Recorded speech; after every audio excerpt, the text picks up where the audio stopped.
Stream.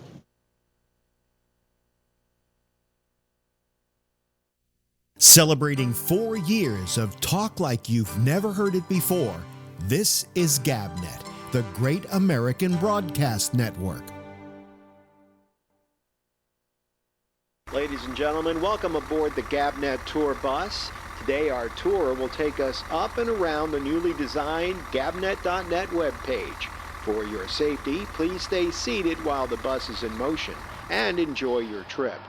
Also, remember that tipping your tour guide is greatly appreciated. Okay, we're off. The first place of interest that we're going to pass on the top left, you'll see a rotating billboard of all of the great GabNet programs. Legend has it that legendary broadcaster Alex Bennett created this billboard to attract early visitors to GabNet and to lure them into his site. To this day, it's one of the top attractions on our tour. Up next, look over at the top right and you'll see the most recent video of Alex Bennett's Ramble. And if you're lucky enough, we'll see Alex interacting with the citizen panel. Always a tour highlight. Did I mention that tipping your tour guide is greatly appreciated? As we approach the bottom of the Ramble video, we see quick links to all the ways that you can connect with GabNet programs. Facebook Live, YouTube, TuneIn, Livestream, Vimeo, and the GabNet Roku channel. They're all additional stops that you can make if you choose to step off the bus. But remember, please tip your tour guide if you do, and then you can hop on the next bus. Here's another highlight on our tour. On the left side, you'll see GabNet On Demand. You can quickly access any of the most recent programs there. Clearly, a value spot on our tour because downloads are at no extra cost. Please give your attention now to the right side. Look at the complete tutorial on how easy it is to become a citizen panelist. By the way, if you're a Luddite, there's a phone number that you can use to dial in. Okay, we're nearing the halfway point on our trip. I certainly hope that you're enjoying it. Oh, look, there's the convenient call Skype button that you can click on, which will automatically connect you to the citizen panel. So now we're turning down the center of the page. I don't want you to miss any of these attractions, so please pay attention. Up first is a link to the 24/7 feed. Now these are going to come fast and furious, so pay attention. Next is a quick note on how you can hear GabNet on Amazon Echo. Next, quickly coming behind that, and this is always exciting, a screen that shows Alex Bennett's Ramble when it is live, with a countdown to the next show. It's always fun when we pass and the show is live. We're winding down our tour of gabnet.net, but before we reach our final stop, it's important to note that there is a place for you to contact them with your comments. Let them know how you like gabnet.net and the GabNet programming. And with that, we wrap up our tour. Remember, as you step off the bus, to please be careful. And also remember that GabNet is talk like you've never heard or seen it before. Did I mention, please tip your tour guide? Celebrating 4 years of talk like you've never heard it before, this is GabNet, the Great American Broadcast Network.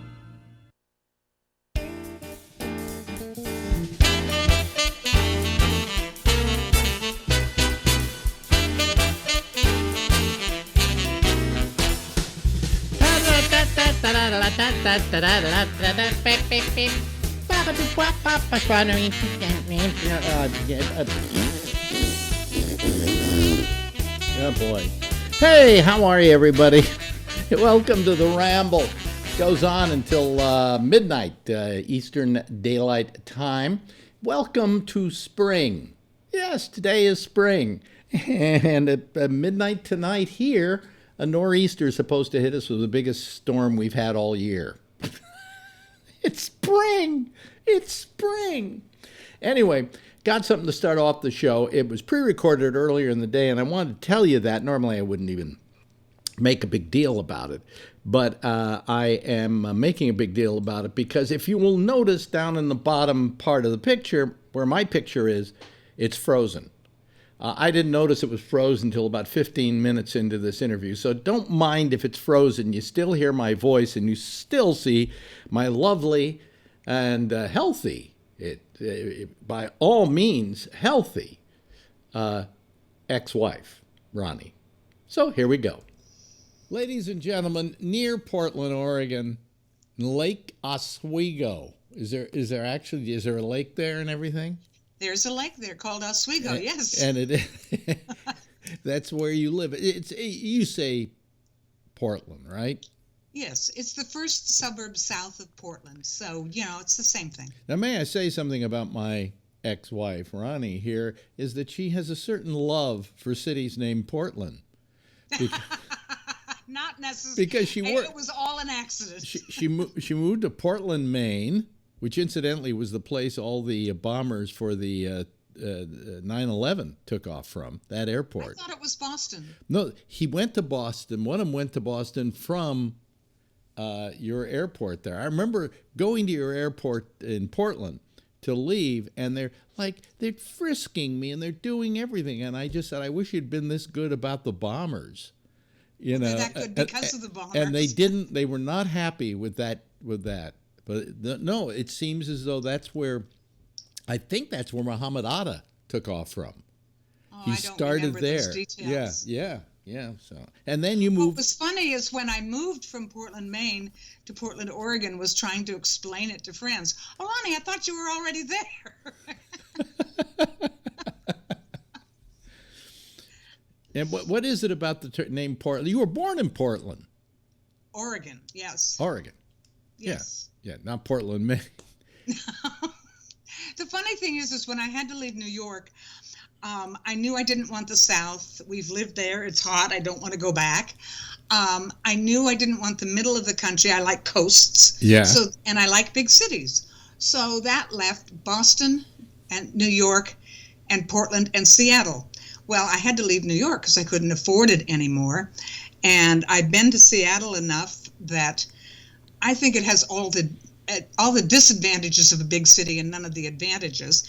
I feel something similar for Boston, so that left Portland, Oregon, where, I'd been back here to visit now and again, but I haven't really lived here since I was 15.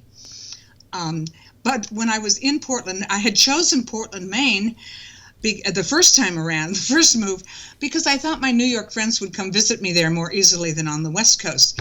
Guess what? More of you have come to see me here than ever did in Portland, Maine. Really, yeah. I enjoyed Portland, Maine was very nice, and I've hardly ever been to Portland, Oregon. I've gone through Portland, Oregon. I've stopped to take a leak in Portland, Oregon. But I've never actually spent time in Portland, Oregon, except for the TV show Portlandia, which kind of does it have any kind of reality to Portland, or is it just meant to be comedy?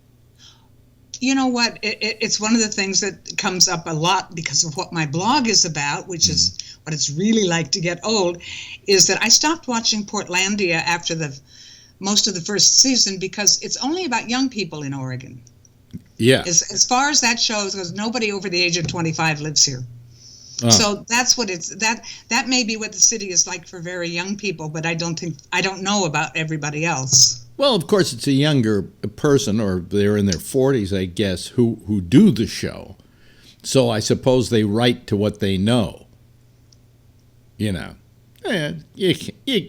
can't blame everything on it. You can't call yourself a writer if you can only write about yourself. Well, yeah, but if you're a comedian, you relate to things that happen to you every day, and that becomes the humor. Now, I don't think they live in Portland. I don't think that's their hometown or anything like that. They just chose to do a show about Portland.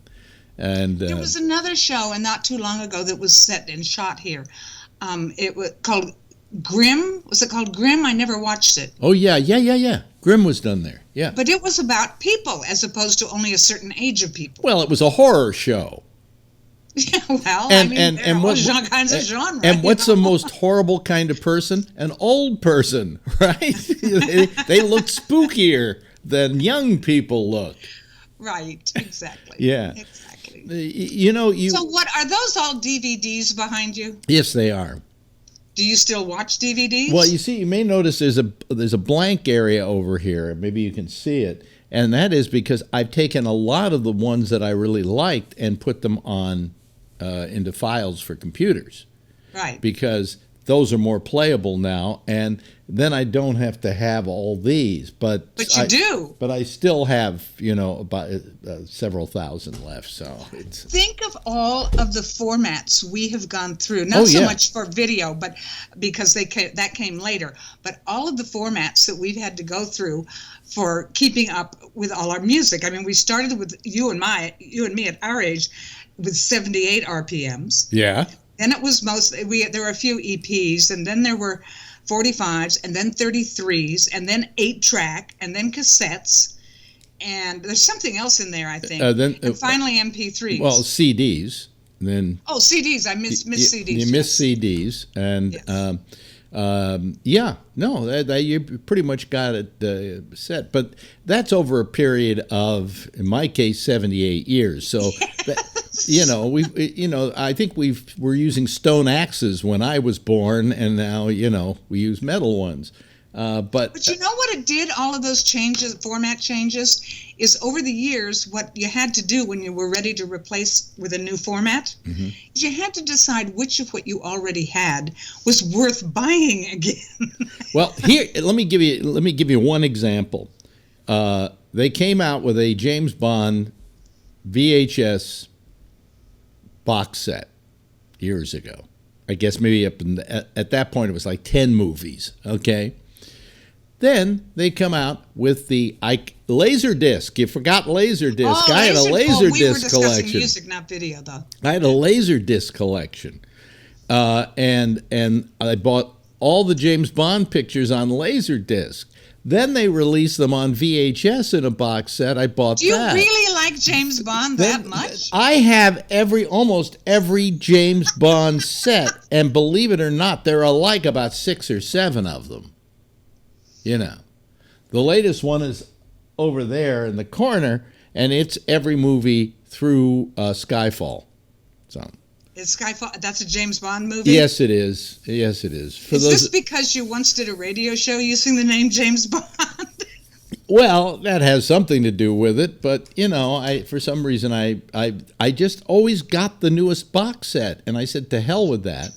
And now I keep everything on files that I like because it takes up less room. This I could get rid of all of this if I put every one of them on a DVD on a video file, and it would take up it wouldn't even take up a whole disk drive.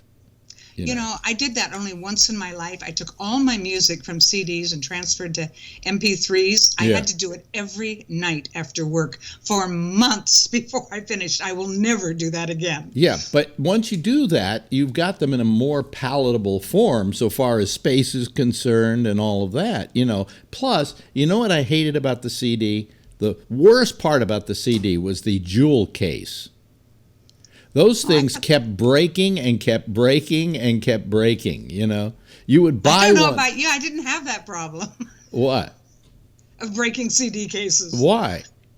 They never broke for me. They were fragile. They were ridiculous. No, they're not. And the hinges would come off. Out. The hinges would fall apart on them, and it was terrible. It was terrible. I had to go out and buy a bunch of cases for them that were good cases. And replace a lot of them when they broke. So, anyway. So what's happening in the world of getting older? What issues are affecting your audience? She, of course, has a wonderful blog called timegoesby.net, which is a blog. It looks like a web page, but it's a blog. And she, deals with the things that have to do with aging, which, by the way, I don't care what age you are listening to this program, eventually you're going to have to deal with it. Is that? Eventually. Yeah. I think that there are different things that are important at different ages. I think we should all, in the way that all adults, starting very, very, very young, always look out for small children. You'll be sure they don't run in the street if you're around, or do something that's going to maim or kill them, that we all watch out for them carefully. Then the other end of that is that as old people get less, let's just in one instance of something that can go wrong, of being less sure on their feet, they need a cane or sometimes a wheelchair. grown-ups are not as good as being careful about old people that could be harmed easily as they are about young children. And let me give you an example. When I was coming home from the hospital after 11 days after my surgery last June, there's a long hallway when you go through the front door of the hospital, a long hallway to stairs that go down to the street where you get in a car. And I had been cut open, from straight down my middle, the whole middle of me. And it was only 11 days, so I was feeling very vulnerable, and I couldn't walk very well. And a friend was pushing me in a wheelchair to get down to the stairs where I could walk down when we get there. And coming toward me in the other direction was a mother who was pushing what apparently was her father, probably as old as he was, in a wheelchair, and two kids chasing each other down the hall. And they veered, chasing each other, to my side and bumped into my wheelchair. And I had visions of being tossed on my side, my scar being ripped open. Geez. I still had staples in it. Yeah. And I realized we do that all the time, that we pay attention to children, to be very careful not to run in the street, for example, but we don't pay as much attention to old people. They're dispensable. And I was so frightened. I was feeling so fragile. And I watch very carefully in a very different way now when I see old people in the street. Are they walking very slowly? Are they steady on their feet? Do they need help down the stairs? In ways that even I, who've been writing about this for nearly 15 years, I hadn't paid close attention until that happened to me. And I think it's a common occurrence. We just don't make the same distinction about old people that maybe need help or keeping an eye on as we do young people. Now, my question to you would be, is there such a thing as helping too much? Let me give you an example of what I'm saying. I had a friend who years ago interviewed George Shearing, the jazz pianist. And George Shearing George Shearing was blind. And he said, what is the worst part about being blind? He said, there's nothing really terrible about being blind except people who want to help you. He said, I've almost had my arm ripped off by people trying to help me. Absolutely. But all you have to do is a simple, can I help you? And people can say, no, I'm doing fine. Yeah. That's all you need to do. In other words, don't assume that you need to help. Ask what help they might need. Right. Yeah. And so if you see, let's say, someone hesitating at a curb, stepping down, you can say, can I help you get down that curb?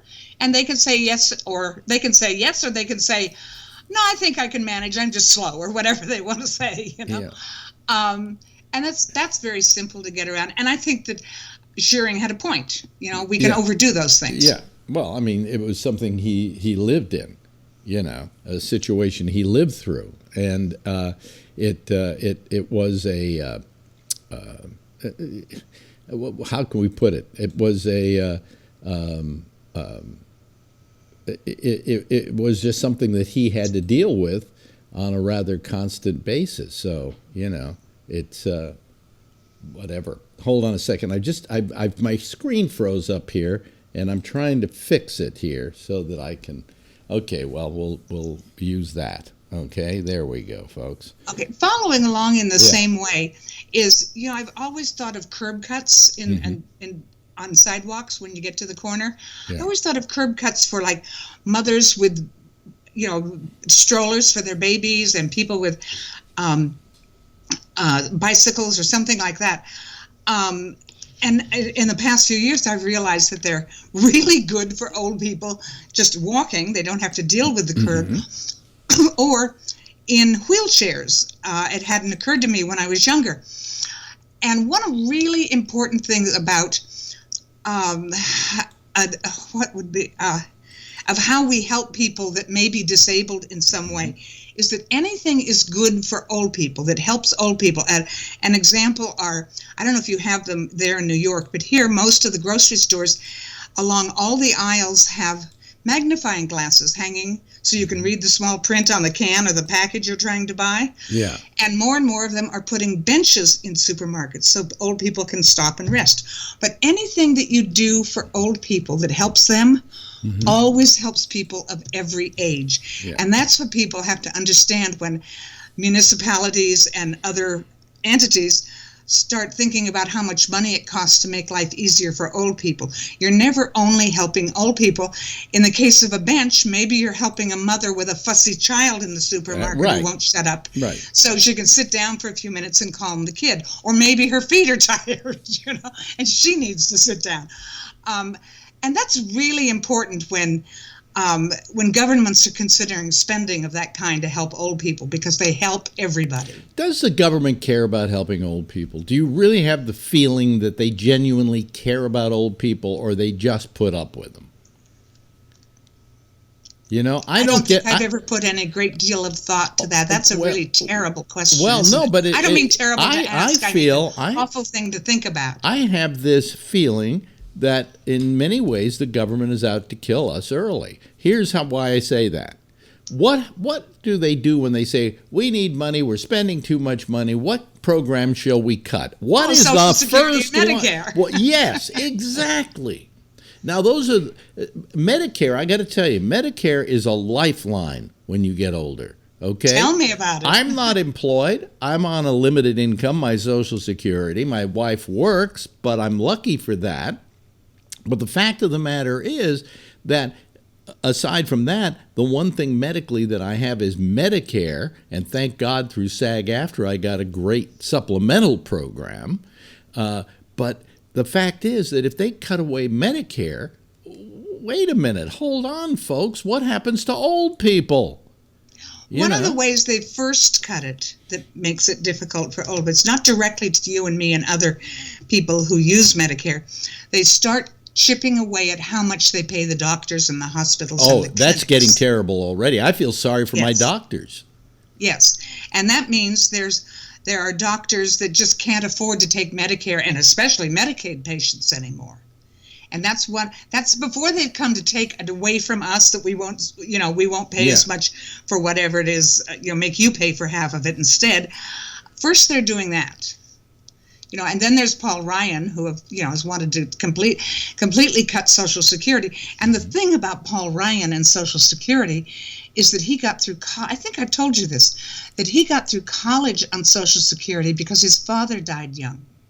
But he still wants to take away Social Security. What's in his head? What's in any of their heads? I mean, it's almost like they figure, I guess maybe they figure old people won't complain because they're too invalid to complain or whatever, and it's just, and I think that if they were to cut Medicare or something, there would be less of a hue and cry about that than a lot of other things, even the gun thing.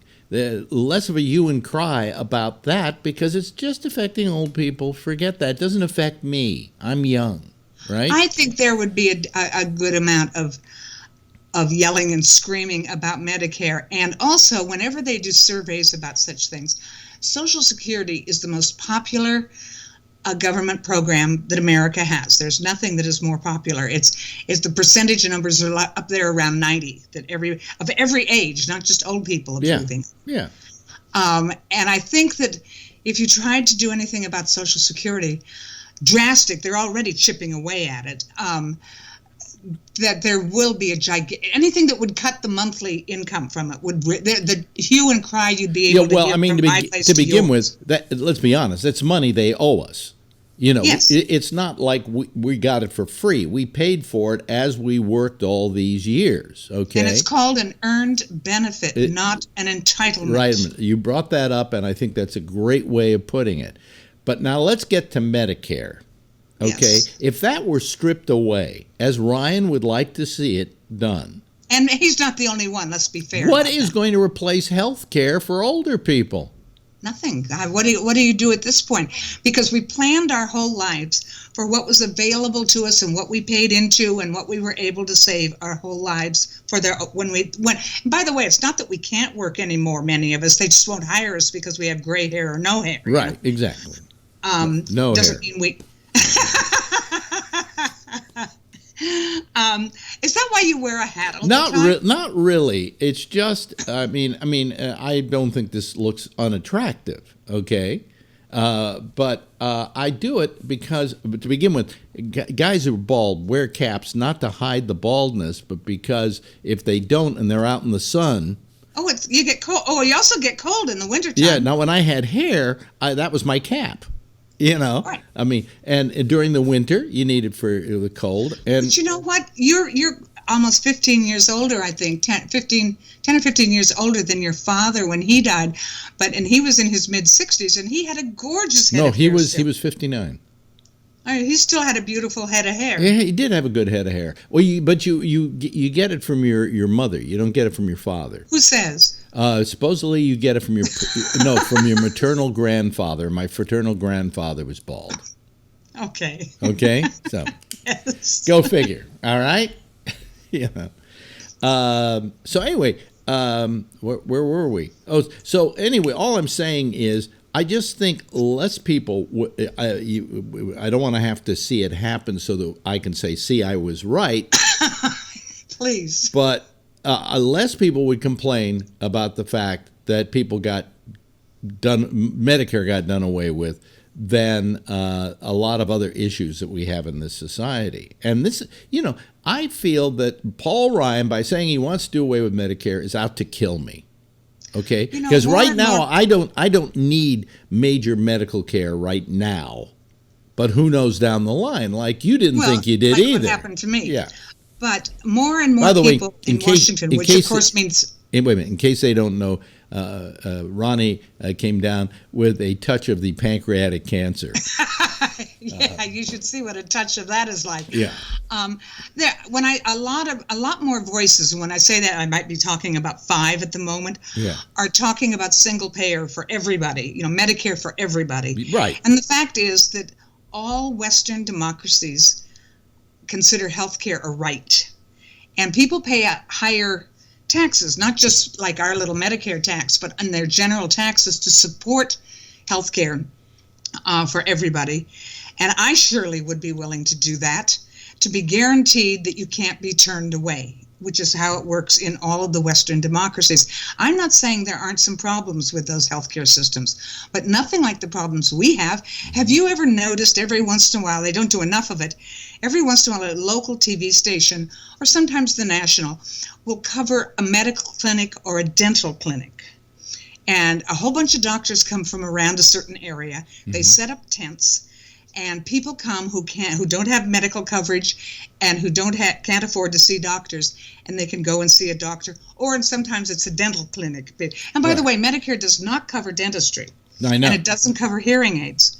And it doesn't cover teeth unless the teeth are related to some other problem in your body, which is something, it's a whole thing we could discuss sometime about why that is.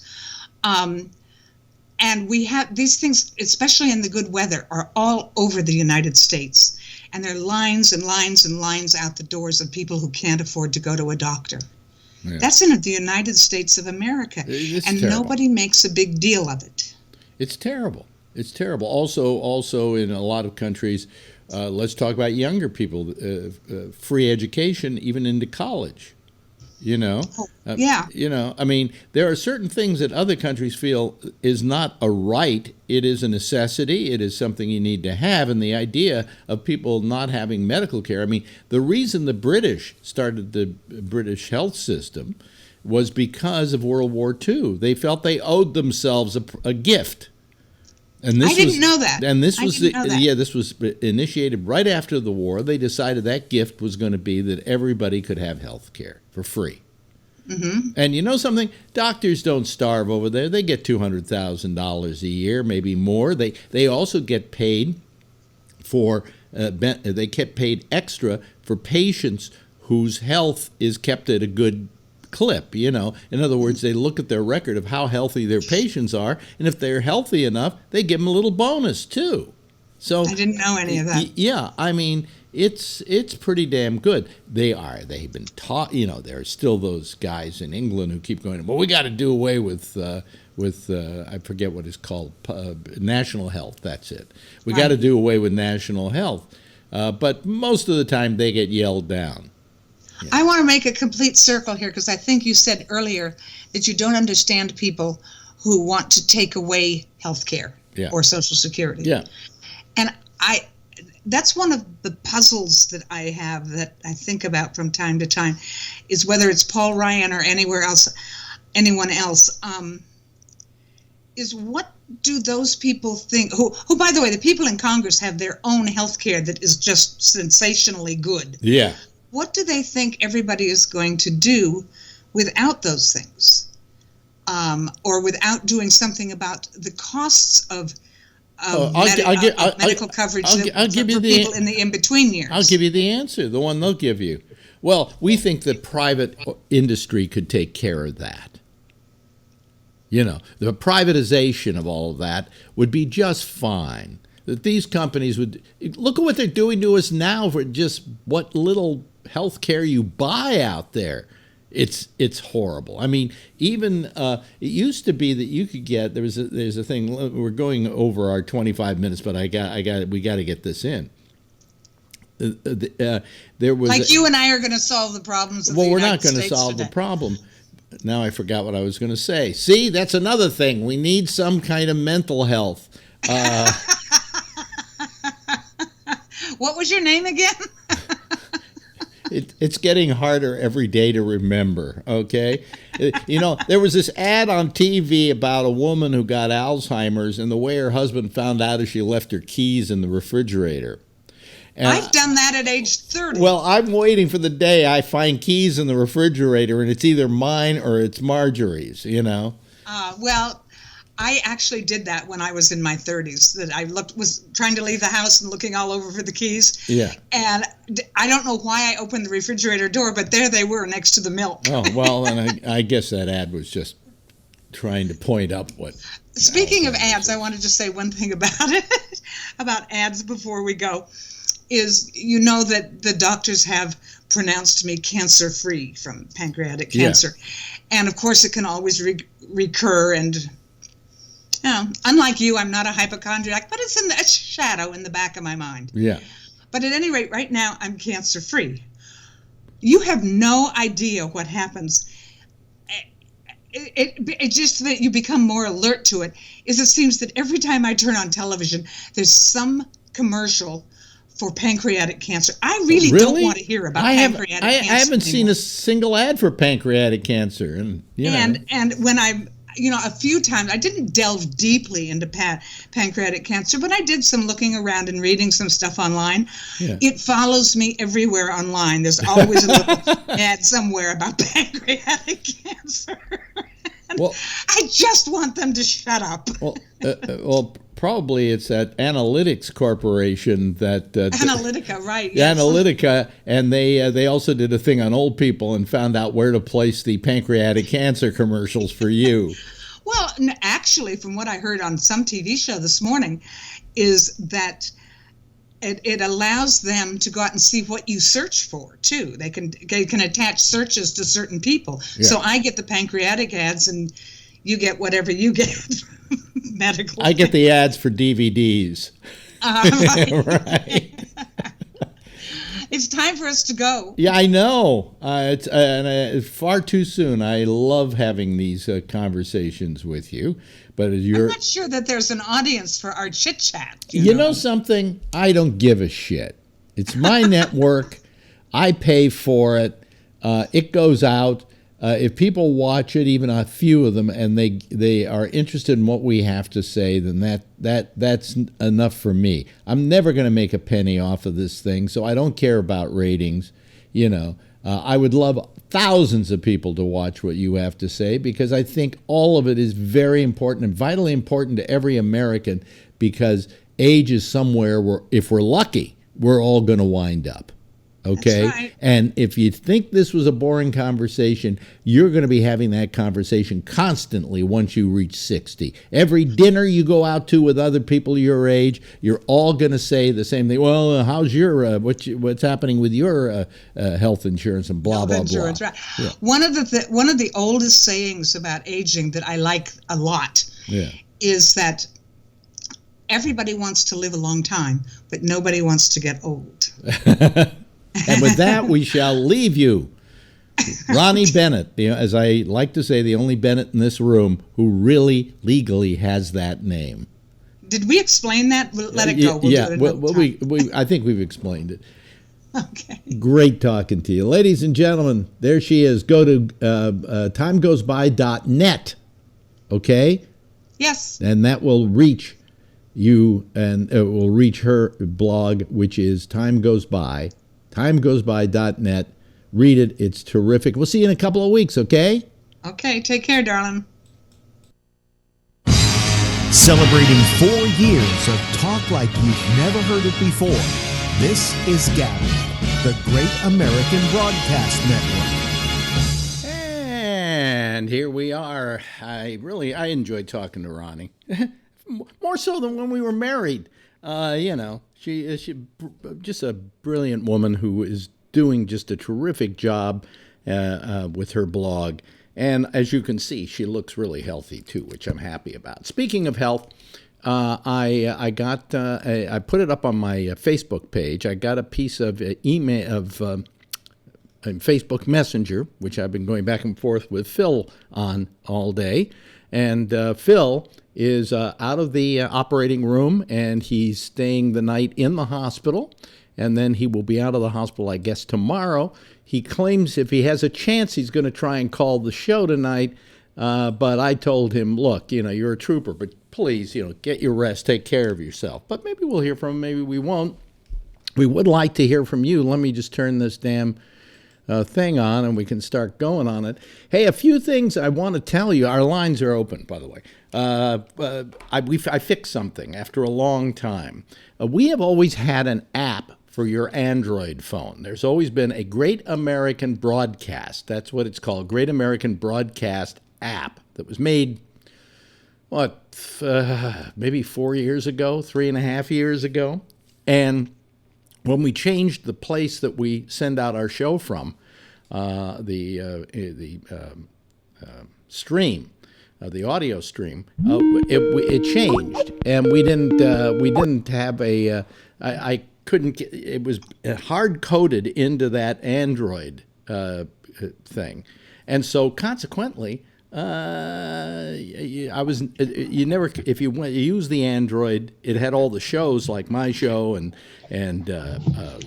what's his name show up the intersection, and it had the exchange and all of that. But if you pressed on live, it didn't play.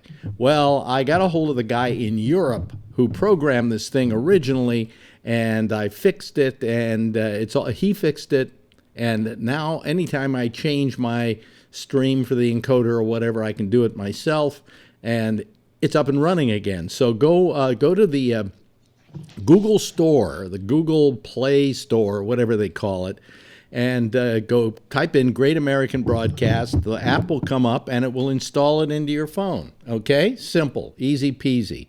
And also, I noticed that we have a GABNet TV where I got a lot of videos.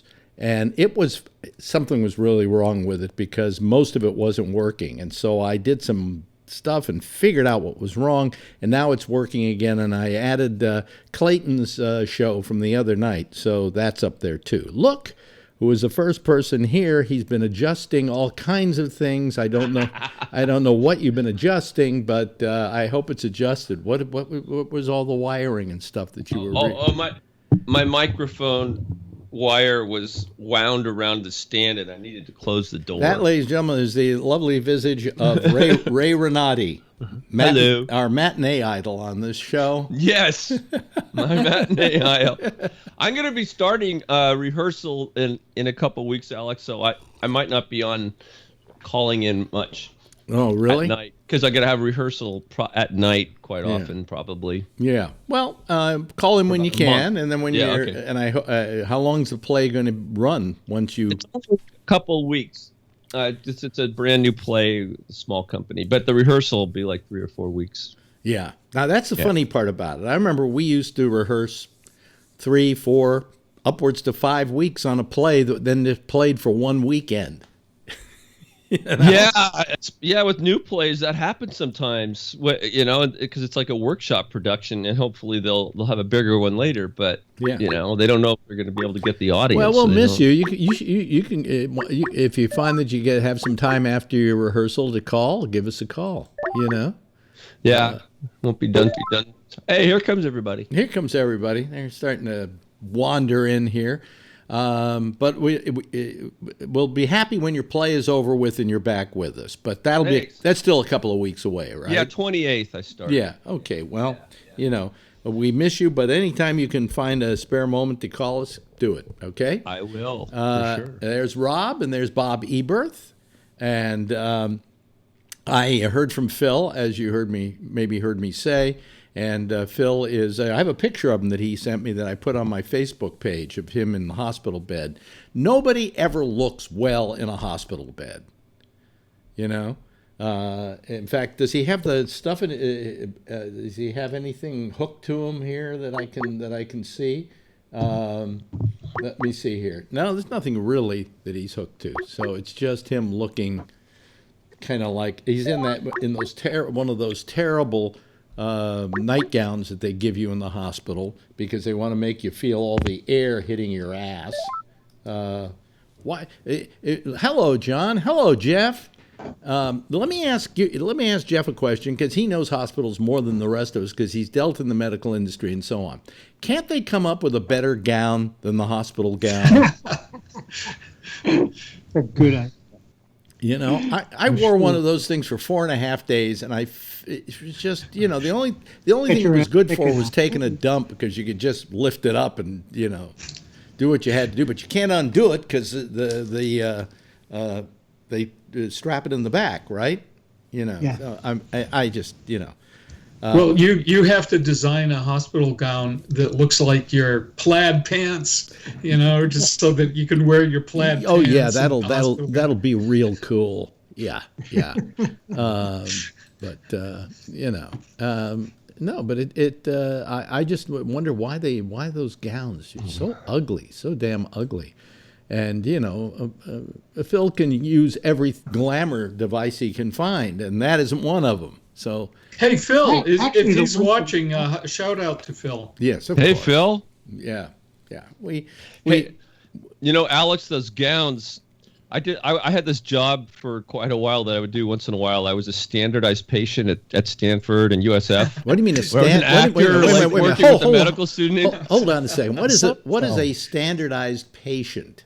So you go it like you play. They tell you you have to play a character. Like I was always a middle-aged dude who couldn't feel his feet. I mean, that's why I quit because I got sick of playing that guy. It's like Seinfeld. Exactly. On Seinfeld, exactly. There was a Seinfeld episode where Kramer was doing that. So those gowns, I got really good at putting them on. I can actually put it on and tie it and everything. And so now when I go to the doctor and I tie it right and I get it on, they're always so surprised, like, "Wow, you actually know how to put that thing on." Yeah, we purposely. You're the only person who ever been able to do it. We purposely made them this way so you wouldn't be able to. Yeah. But I could do it like that now, man. Yeah. What was this? Yeah. Were you acting like you had a disease or something? Was that the thing? It was like on Seinfeld. Exactly. And what did they give Kramer, like gonorrhea or something like that? Yeah, I didn't have anything fun. Like I always was like the middle-aged guy who drank too much, who couldn't feel the bottom of his legs. But someone next door to me always got to play the schizophrenic or something, which would have been a blast. Yeah, but I never got to do that. You can't really chew up. Quit. I mean, like I have numbness in my feet, and you really can't chew up the scenery doing that. No, it's just boring. It's just boring. What was Kramer doing though? It was with I think he was gonorrhea, wasn't it, Rob? Yeah, if you remember correctly. Him and the little guy who he was doing it with, and they were arguing over who was going to play who. Yeah. Yeah. And his. And he's going like, and so one night of thrilling adventure was blah, blah, blah, blah, blah, He was playing it up to the hilt, But that's, they do pay people for doing that one time, the best one I ever did was I was usually it was with students, but there were doctors who signed up a year in advance. They went to the seminar and they could have anytime during that year, a standardized patient could come in and they wouldn't know it. So one time I was spying on a doctor, and they put a tape recorder in a case, for like glasses. Yeah. And I brought it in, and I was recording the whole thing. And she goes, "Do you want to read a magazine?" And I had the tape recorder on top of the magazine. She pulls the magazines. The glass case falls open, and the recorder falls on the floor. Okay. And I'm like, "Oh shit!" And it was like barely under the table, and it's like, and she didn't see it. And I was like, "Oh God, thank God!" And then, or she pretended like she didn't. I don't know. It was horrible. Ah, yes, life in the theater. Well, I got $20 an hour, so Yeah, well, big that's dollars. Where do I sign up? I don't even get that doing this. Well, see if he did. And how many hours was it? I was like full time when I did it. Like 8 hours a day? Yeah. Really? Wow. So you spent all day in a hospital gown? Yeah. Oh my God. Wow. How did you stop them if they didn't know like who you were? I mean, that you were an actor. Uh-huh. How did you stop them from doing shit to you? What do you mean? Like what kind of shit? I don't know. Wait I a minute. mean, You like, couldn't. You But if couldn't. you need surgery. Yeah. No, okay, no, look. When you did it with the students, they knew that you were an actor because they were just learning how to do it. But when you did it with the real doctors, they didn't know, because we even had fake phone numbers, fake social security numbers, everything. I hope fake health insurance as well. We did. We had fake health insurance. I only did it once, so I don't know. I only did that one once. Like with 3 doctors. Nobody did anything weird to me. Wow. Thank God. What like bend over or anything like that. I'm not a real patient, but I play one on TV. Imagine if they got clued in that you were an actor and they decided, I'm gonna fuck with this guy. That would be hilarious. Well, the supervising physician knew about it, and when she brought in the supervising physician, because they were interns, the supervising physician was totally overacting, like, "Oh, so how are you doing today? So your feet hurt, huh? Interesting." I mean, it was She was a regular Sarah Bernhardt. Yeah, totally. Yeah, right. Ridiculous. Wow. Yeah. I mean, if the other doctor didn't know by then. We should take that improv of pretending like you have a disease and put it on Broadway. I thought you were going to say do a game show Put it on Broadway. Oh, for sure. I could write that play. And just have people watch actors act like they have diseases. This would be, I think, a major hit. That's great, Alex. Yeah. I'll write the play. I will write it. But you don't have to really write it, isn't it? Improv. Well, I mean, if it's going to be on Broadway, you're going to have to write it. I don't know if they'll ever do improv on Broadway. Like you ask the audience, right, to suggest diseases. Yeah. And then oh, I see. Right. Yeah. And then like whose line is it anyway? And then backstage you look the one, and then on stage you hand them the card, the actors, and now the people in the audience have to figure out what the disease is. Yeah. Yes, Bob. And they can have little earpieces in where backstage they're giving them little symptoms to act out. Yeah, Bob. Went into the Air Force way back in '69. Your first few days in basic training, you were called a rainbow because you didn't have a uniform and everyone had different colored clothes. And you would hear the story of the square needle in the left nut. And all the way basic training, you hear about the square needle in the left nut. What's the square needle in the left nut? You would get it during your last physical before leaving basic training. Wait a minute. Why? I was in basic training. They never stuck a needle in my haystack. Basically, this is all you would hear during basic training was about that last day and the square needle in the left nut. Oh, I see. But it never. We would go in for that final physical, and of course, there was no square needle in the left nut. Yeah. But every one of us would walk out holding our nuts. Yeah. And see these rainbows. Some of them actually pass out. Don't touch my nads. Yeah. Yeah. Basic hazing. Basic hazing. Yeah. Yeah. So anyway, listen, we're sitting here in New York. Are you ready? Has it come to you yet, Rob, where you live? Or you? So we went through this winter with no snow, and we got about 4 inches now. And I think they said anytime around 10 o'clock, it's supposed to start snowing and snow until 10 p.m. tomorrow night. So what we got was it starts here at midnight and won't end until 6 o'clock in the morning on Thursday. And look at Jeff. Jeff's ready to freeze his ass off. In spring. I'm in Georgia today. Oh, I see. You pussy! You pussied out on us.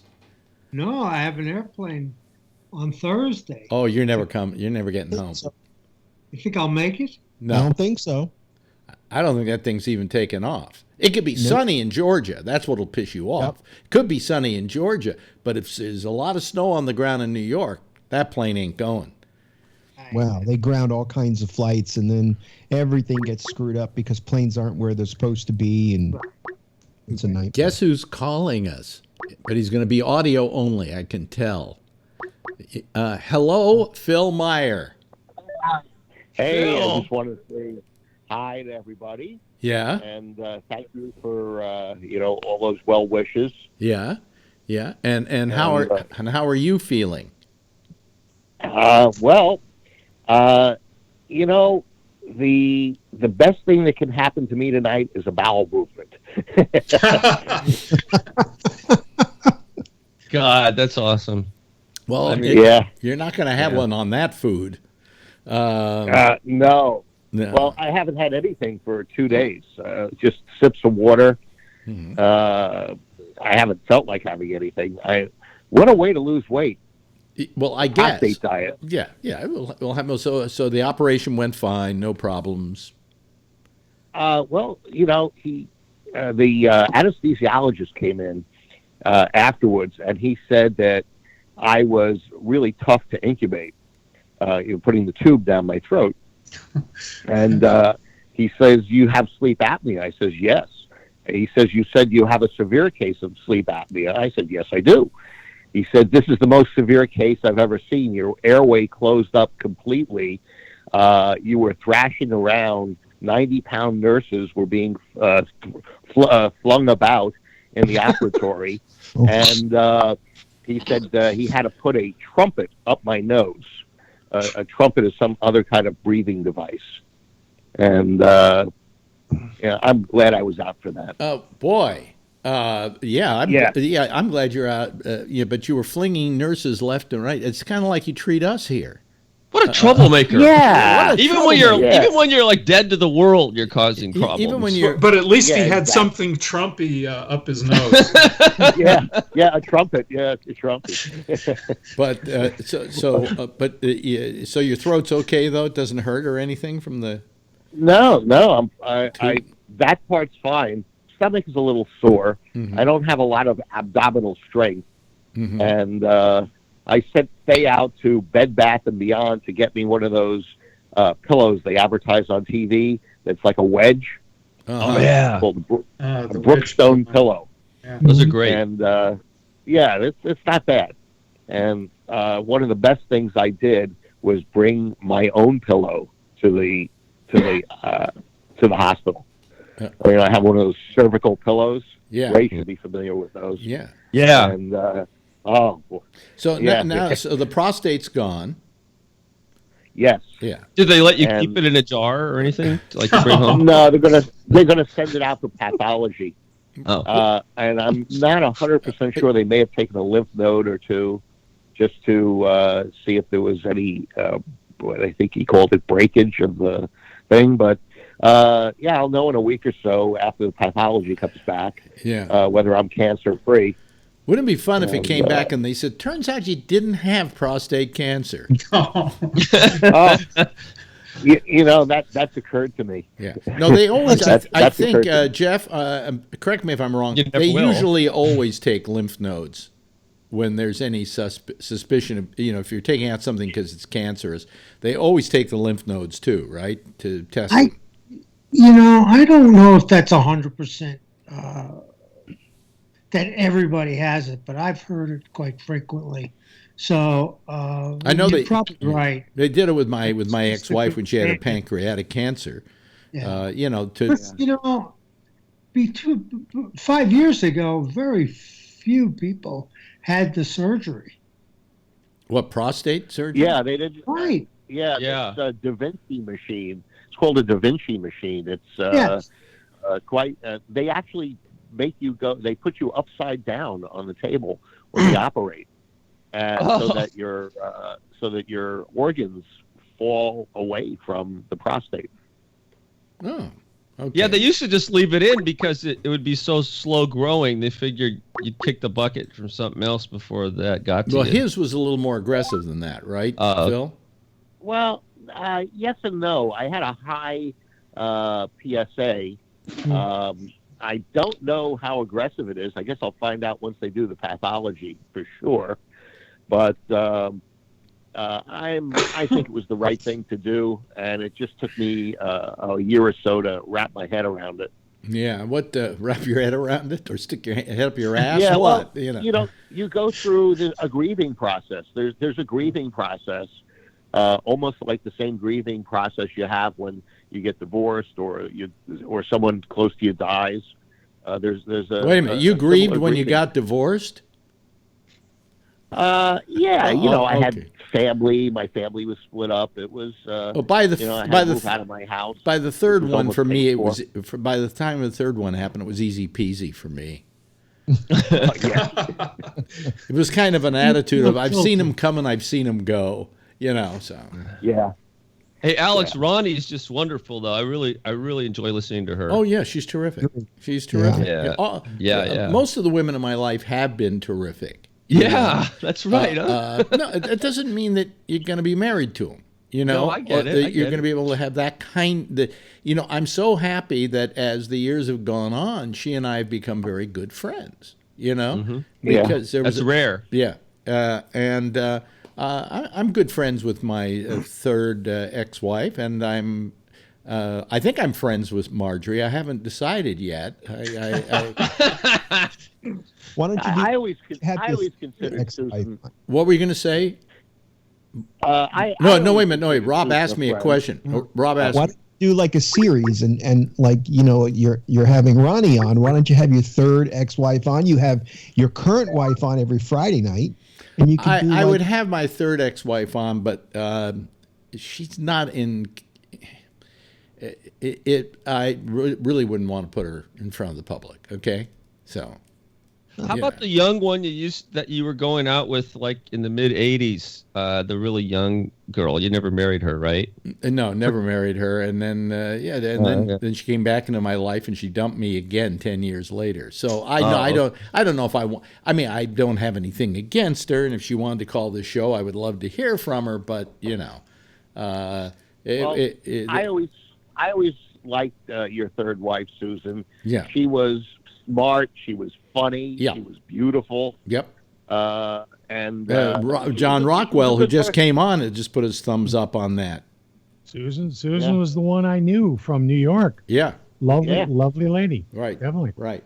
In fact, Alex, you could do like a panel of ex-wives instead of us, and I bet you'd get a lot more listeners. Just have like battle of the ex-wives. Yeah, and what we do during the show is make sure I have a loaded pistol on the desk here. So if I want to leave the discussion, I've got a way out. By the way, before I go to you, Jeff, John Rockwell, you were actually at my wedding to my third wife. Sure was. Yeah. At the what was it called? Her father ran the it was Jewish, the Workman's Circle. The Bund. The Workman's Circle. Yeah, the Bund, right. Down 30s in Midtown. Yeah. It was a lovely wedding. It was a lovely wedding, and we did a video of it. I don't have it anymore, but we shot some gag scenes, like of me at the table after the wedding and everything, supposedly getting a blowjob from somebody who wasn't my newly acquired wife. Hey, did the audio go bad all of a sudden? What? You guys? No. My audio went bad. No. Yeah, mine did earlier too, but now it's okay. Yeah, well, it sort of cuts in and out a little bit. As long as it's okay here, because that's what's going out to everybody else. But anyway, Phil, so you're... Phil?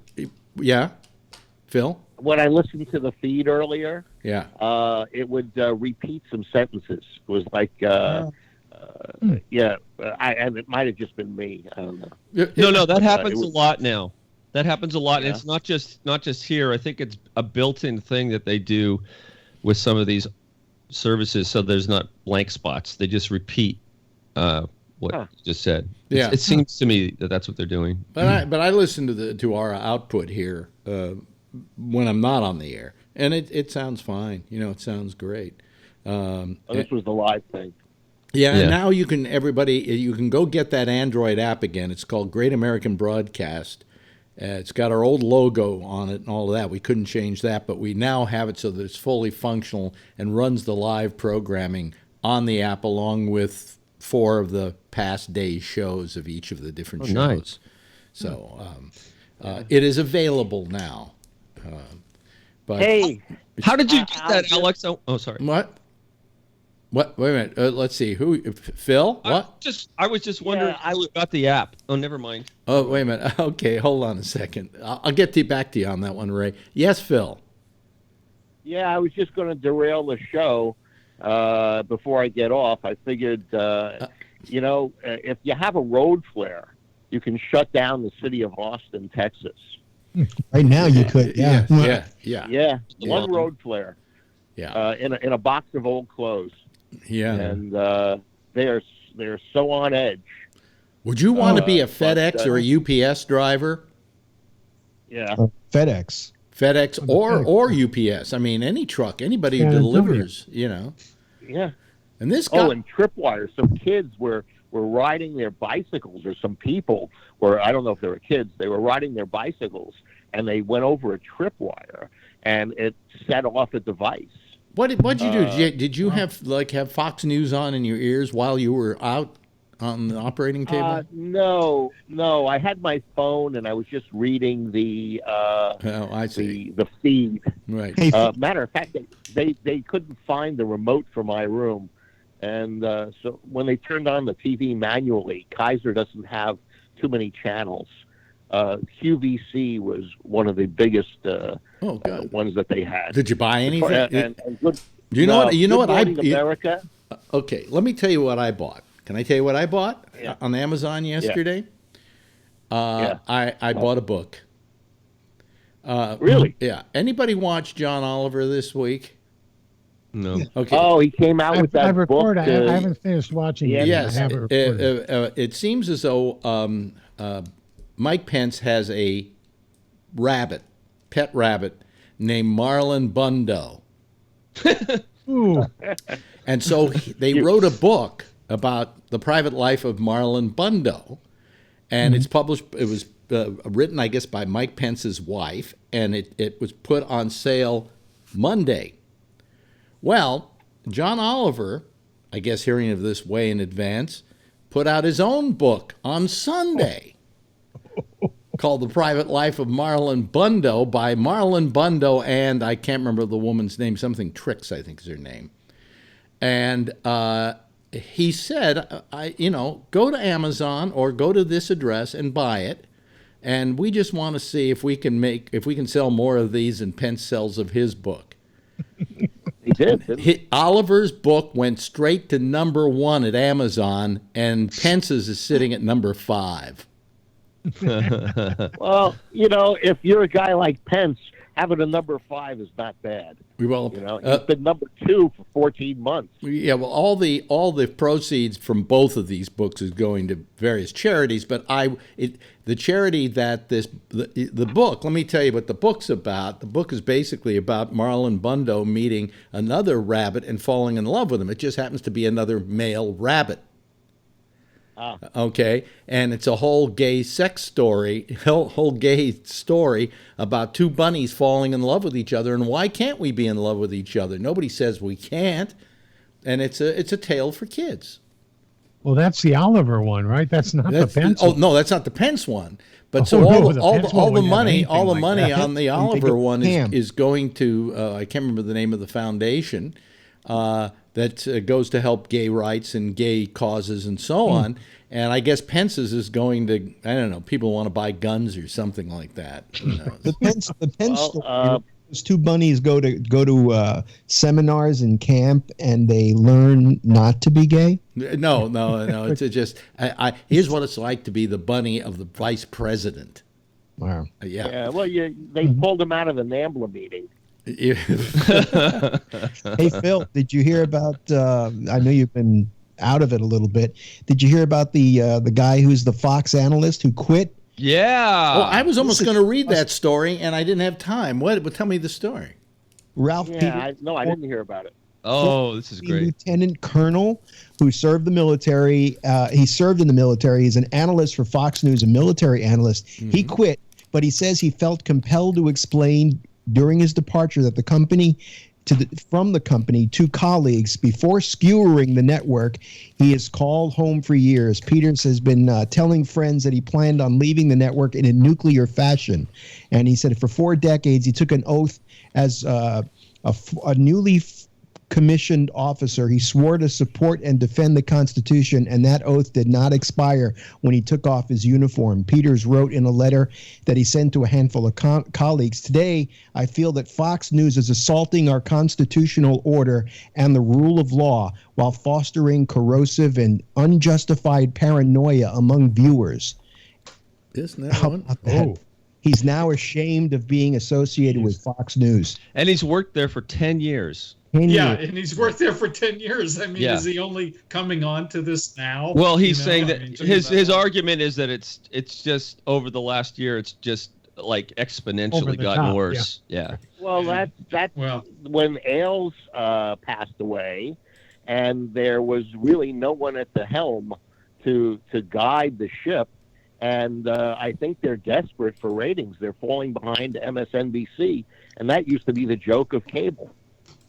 Yeah, I think you're right, Phil. It always is that Fox did well during 8 years of Obama, and it's always the other side, the opposition. Yeah, I still think Fox is doing okay, though. I just don't think it's getting the numbers it used to, but overall, they're still beating out MSNBC and CNN. I'll tell you what, I'm watching more. Their top guy, Hannity, is behind Rachel Maddow. Woohoo! You know? Yeah. And I personally, I like the way Rachel Maddow looks in those leather pants, but much more than Hannity. That's an image. Hannity behind Rachel Maddow. Ooh. Chugga wow wow. Yeah, right. That's a little weird, actually. Yeah, that's funny. Welcome to another episode of Midnight Blue. Hey. Wow. You know something? My whole time, we did porn. We were involved in the peripheries of the porn business. In all the porn I've ever seen, I'm sorry, I never heard music that went wow wow. I never heard that. I know it's true. Huh? It's true. You never hear that. No, I've never heard chicka wow. What's the bow chicka bow wow? Yeah, right. I've never heard that in a porn film. I've Certainly heard not porn that was worth watching anyway. Really cheap ass porn, probably. The voiceover on porn is really all the same.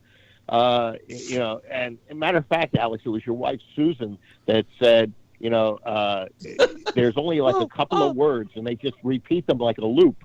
And pretty much. Oh yes, oh baby, oh baby. That's pretty much it. Harder. Harder. And it was usually Gilbert Gottfried who did most of the voices. Yes, right, exactly. Kill me now. And add a bunch of really weird.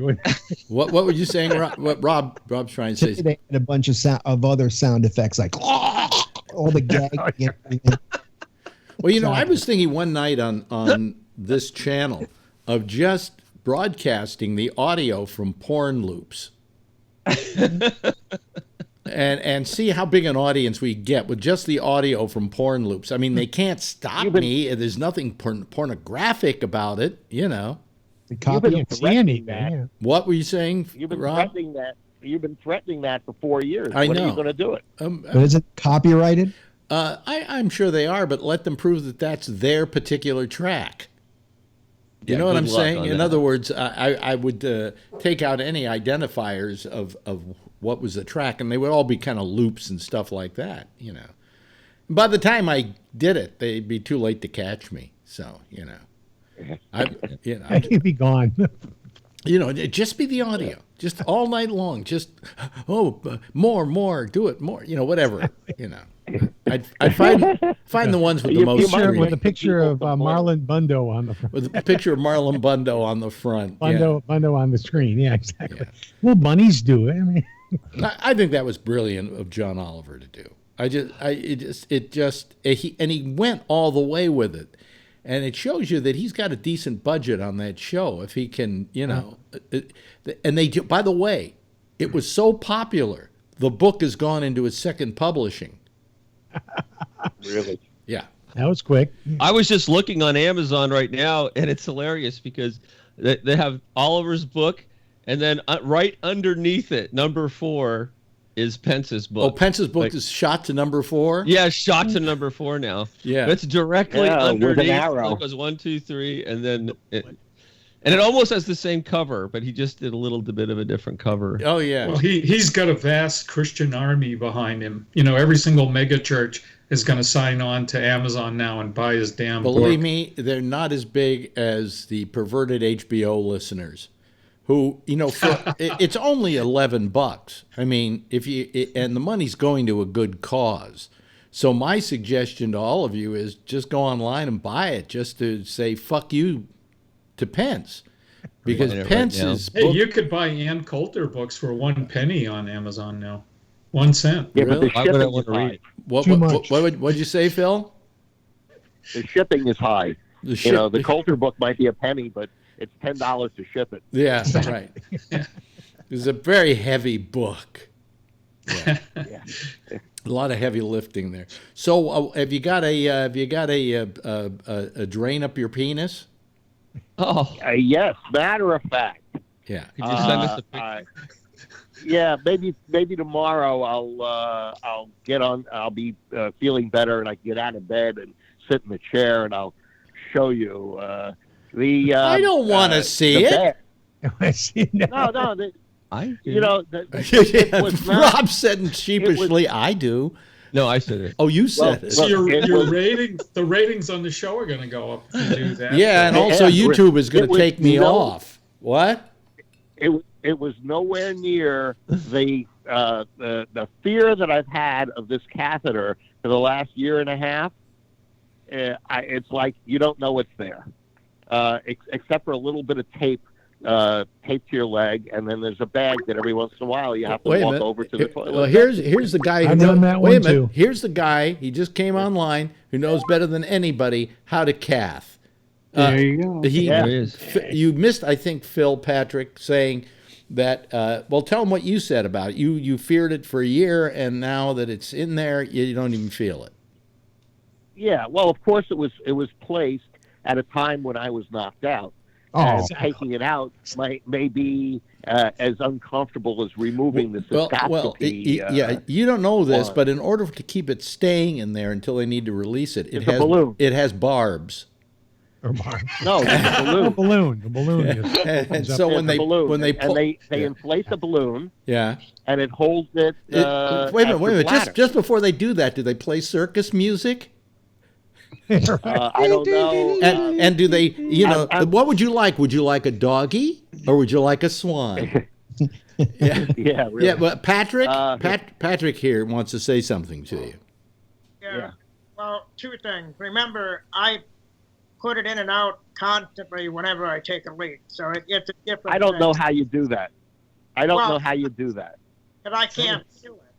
So that's why it's grab and stab and just shove it and, take care of it. Yeah. But another, and I know I told you this a couple weeks ago, but the one thing I want to make sure you do, Phil, is you're going to have it in for a while, right? 9 days. Okay. They're going to give you a leg bag. Make sure you have it up high enough so that it does not allow a lot of pulling, because even though it's just a balloon, it gets it'll pull because it pulls. And that's the other thing you need to be careful of, and I do too. Like after I I'm going to have kidney surgery in another month. Wow. Continue, like rolling over and things like that. You want to be conscious that that tube doesn't get caught on anything, because even me, even though I can't feel anything, my legs spasm like a motherfucker because the body knows pain. So just make it up high enough and be aware of it. Well, I elected to get the bag that doesn't go on your leg, the one that hangs. Okay. I figured I was the maximum time I would be in public with it would be 2 days. So, and I needed the extra volume because I'm full of, I'm full of shit, but I'm also full of piss. And vinegar. And even really. You're going to want it because, believe me, 1,000 cc's of piss weighs a lot. And You can pull your dick right off. It will. Yeah. It'll just rip it off your body. So if you ever see those Japanese guys that put weights on their dick to make it longer? You could do that now.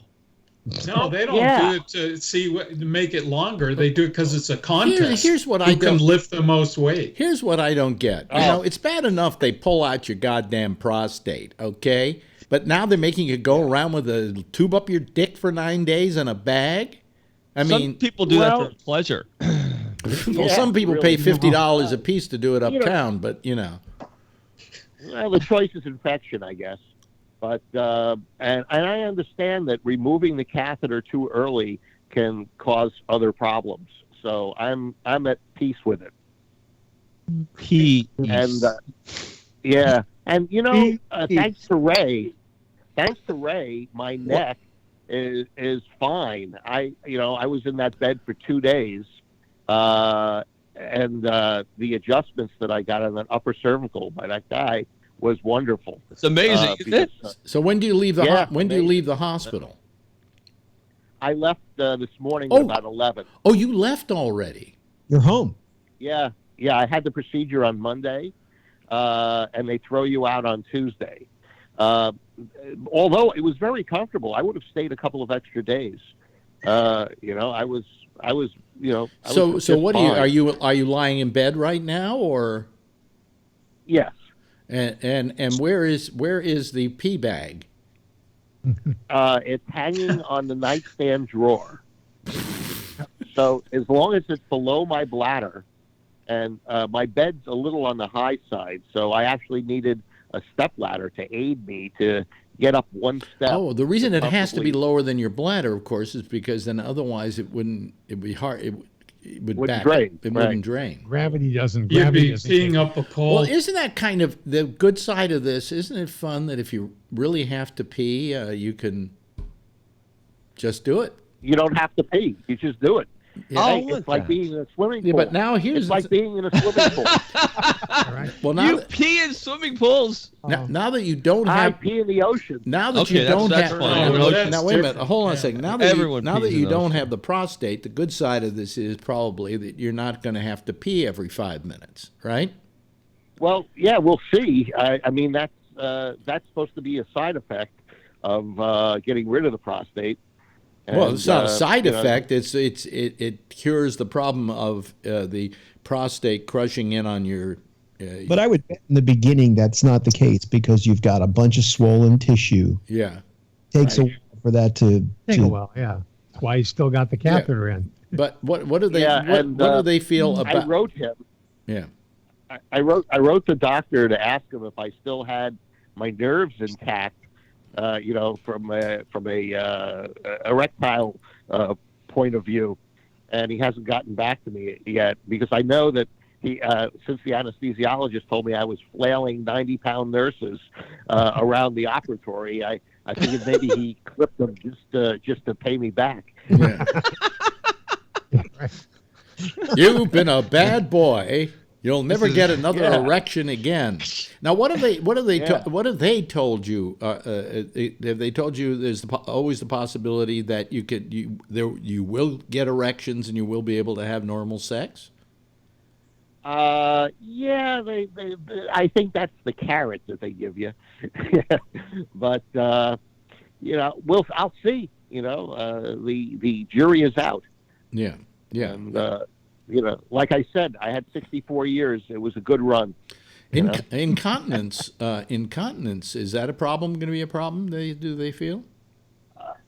In the beginning, there could be some leakage. Okay. And that I have to practice what women do. What's the Kegel exercises? Yeah. Kegel.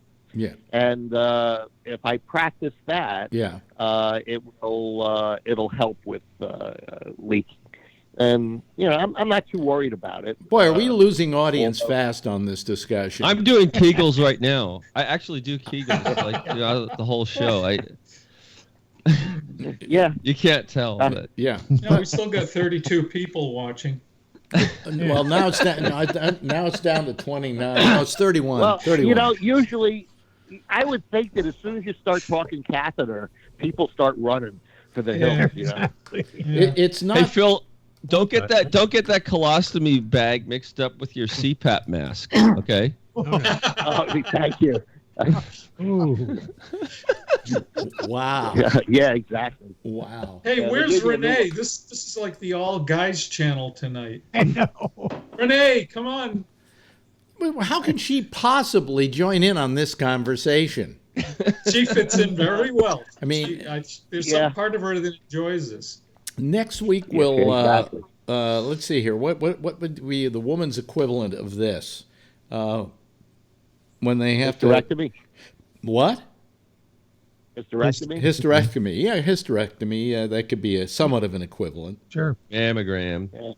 Because I think a guy when his prostate is removed, even though he's had many years of using it and having a good time using it and so on, you still feel you're worried about your manhood and about your ability to still perform, as it were. I did go to RedTube one time before I went into the hospital. Out.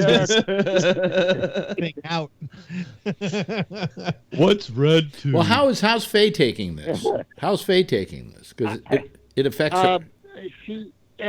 So far, she's just been a real professional.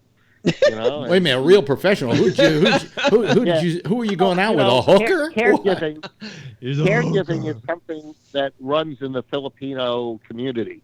Mm-hmm. Yeah. So she's just been a really great. Oh. Did she say thank you? Is that it? What did she say? Say thank you. Why? Because I'll keep the sheets clean. Yeah, well, I always used to like to tell women, thank women for their cervix. So, yeah, really. Wow. Happy ending? What? Well, just a little pun on my part, folks. Yeah, I can say it because I'm a veteran.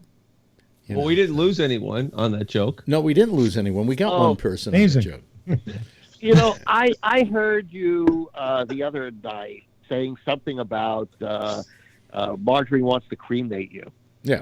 Do you realize that you get a free veterans burial in a graveyard without cremation for your service? Do I really? Right. She went to look for my various benefits that I am supposedly accorded. I can still get a loan on a house. What? You'll be out in Calverton, Long Island. Oh, really? Yes, and Marjorie too. She's your wife. No, she can be there too. Yeah. So Price is right. No, she wants to be cremated. You get the flag, you get the whole thing. But she wants to be cremated. What can I say? I can't argue with that. Well, let her do what she wants. But if you don't want to be, and you don't want to pay for it, you got it. That's correct. Yeah. But I don't know. I don't even want to think about it yet. I'm not planning on going anywhere yet.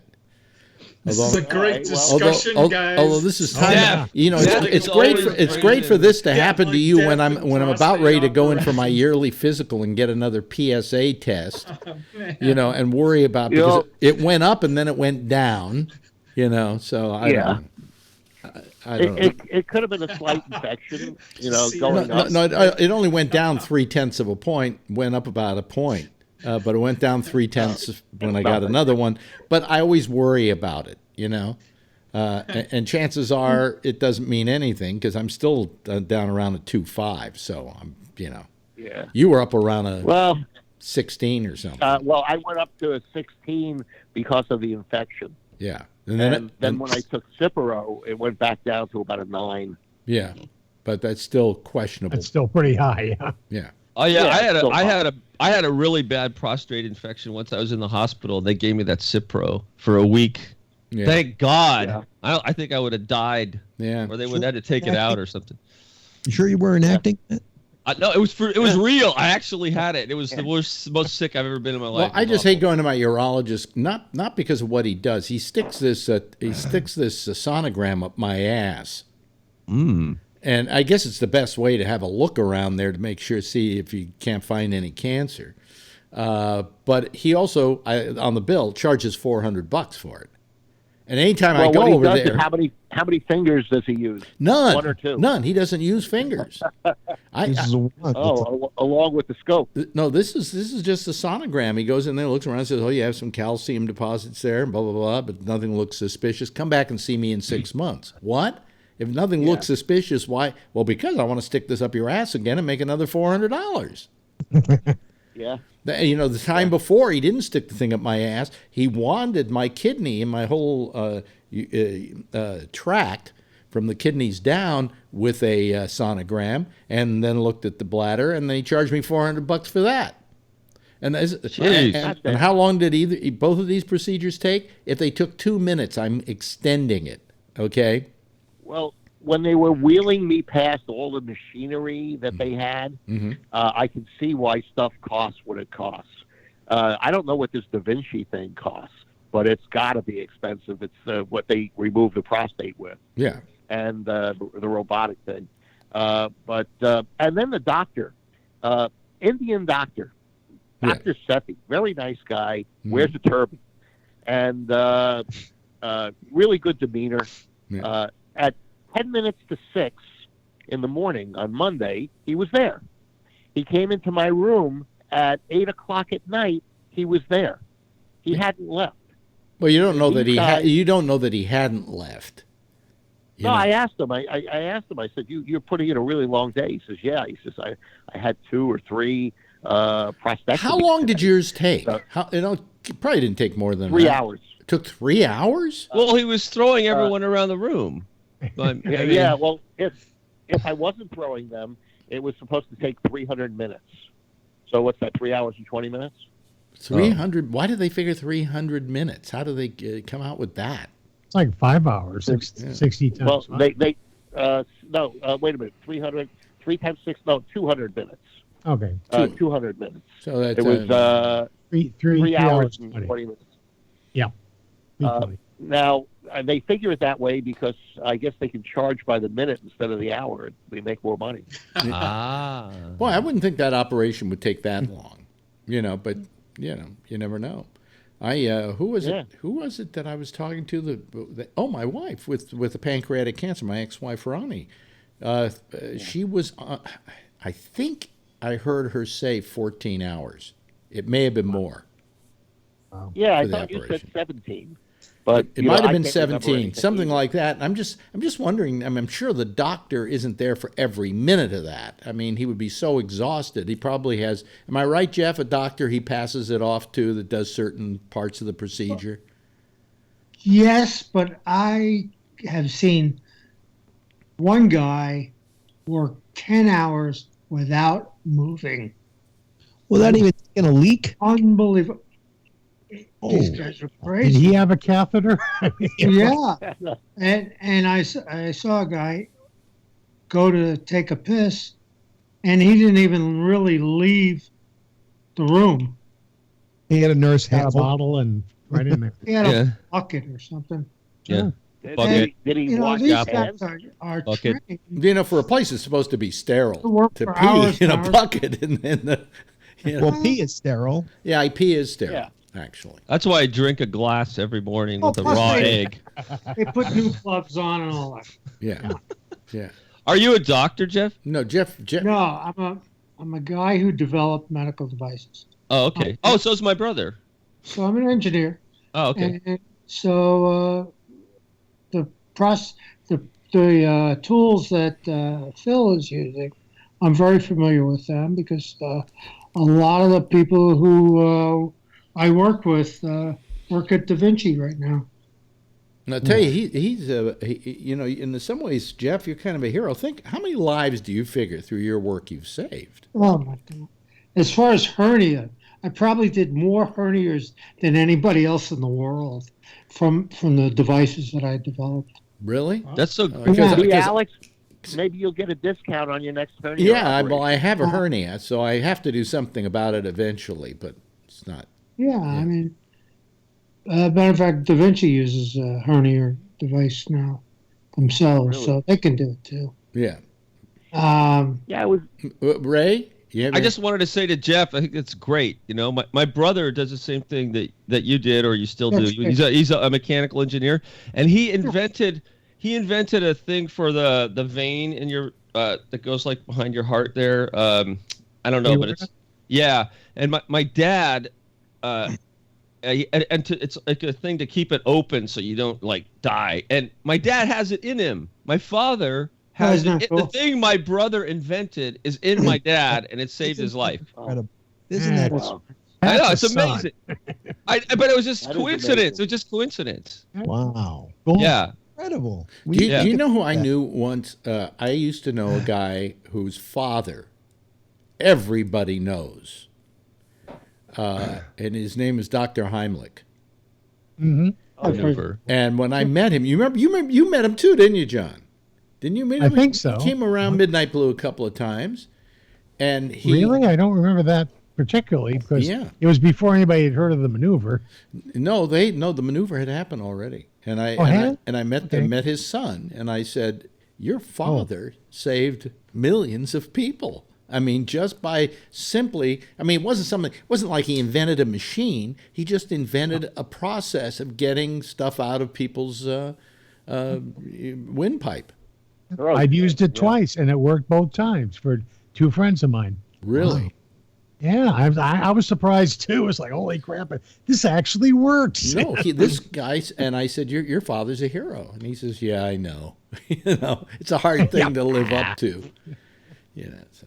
Right. Anyway, hey, listen, a couple of items in the news. You don't mind if we talk the news, Phil, do you? Oh, it's your show. Not when you're on it. Well. Yeah, that's true. No,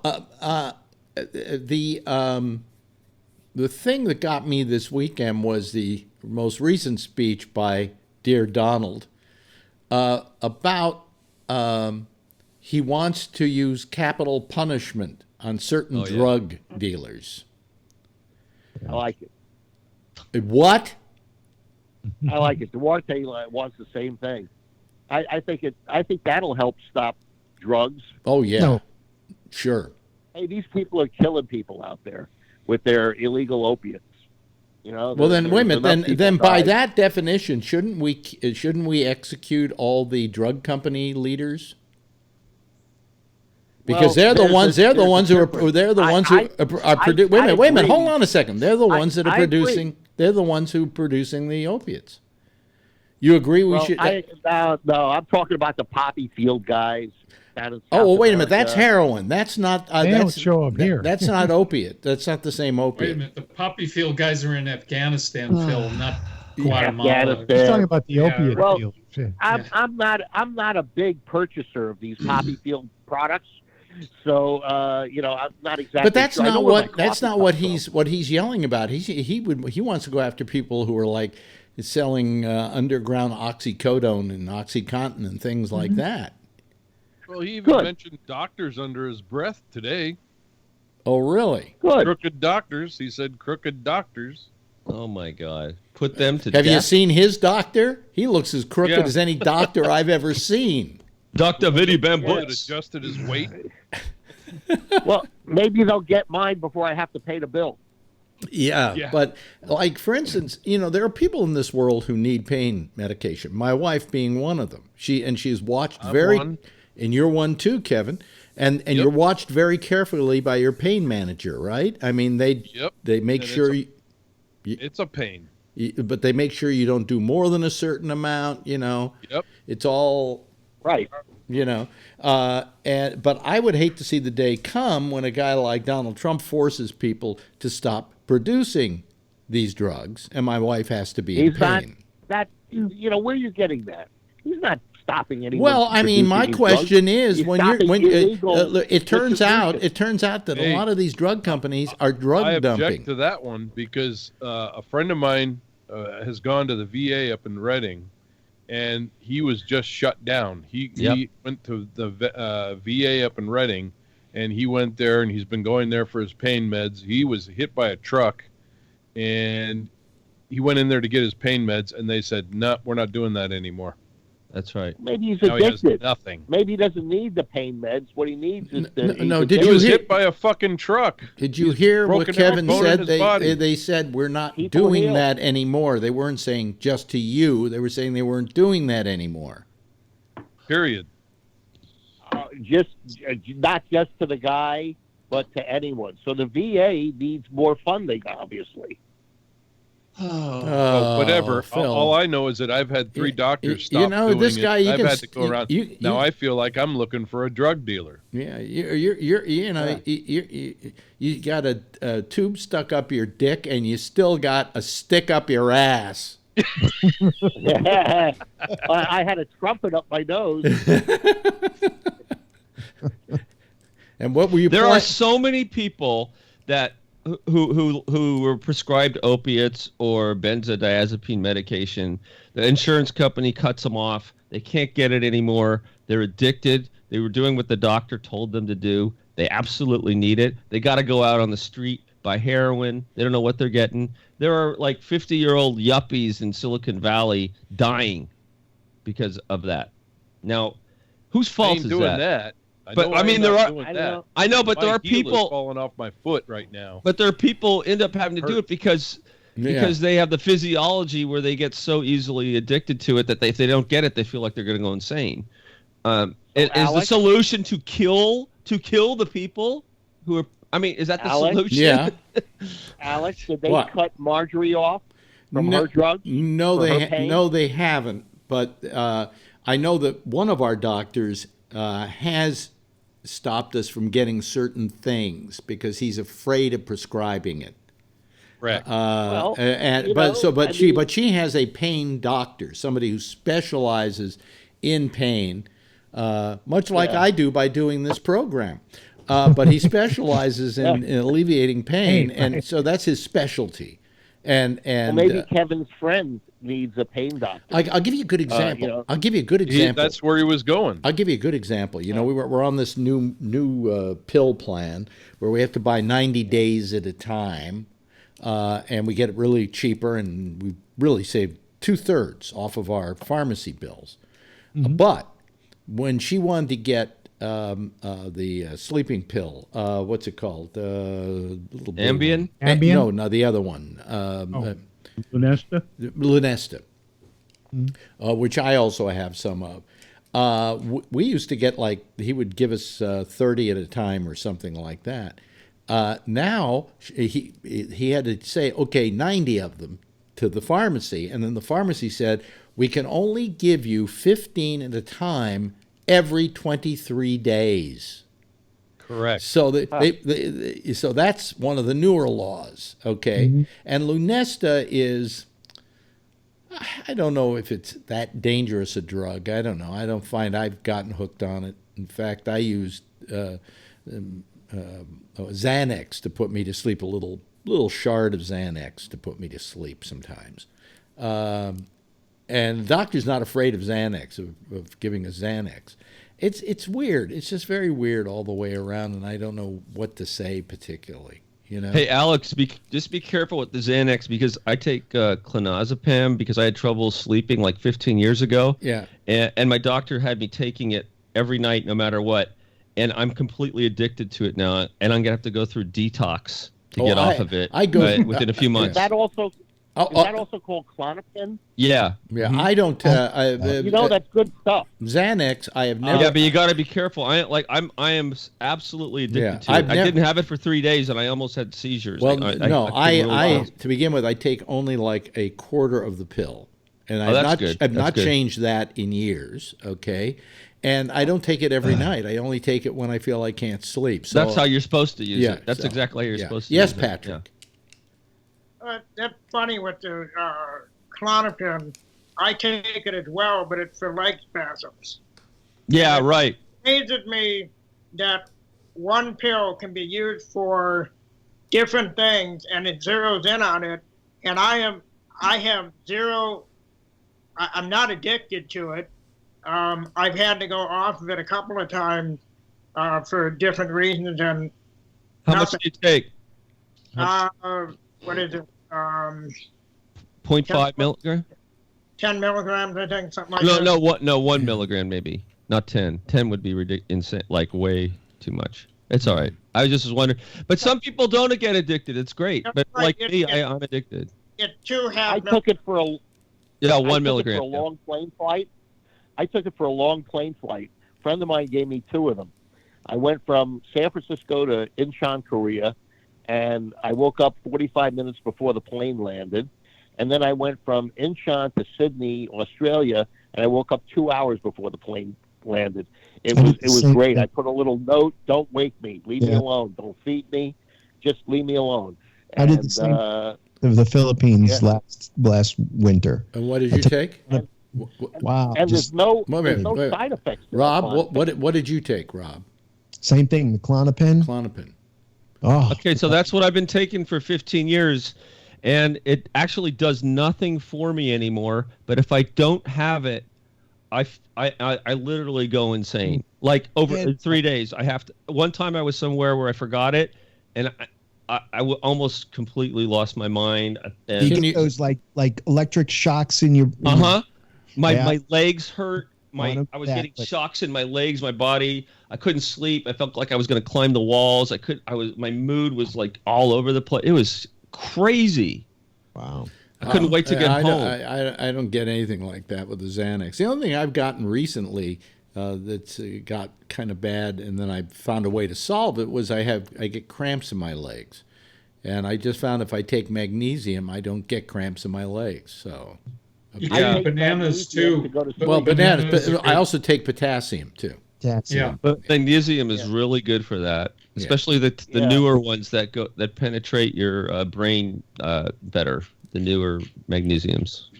There's one you can take called Calm. You buy it over the counter. Yes, yeah. And you mix it with water and drink it before you go to sleep, and it's great. Yeah.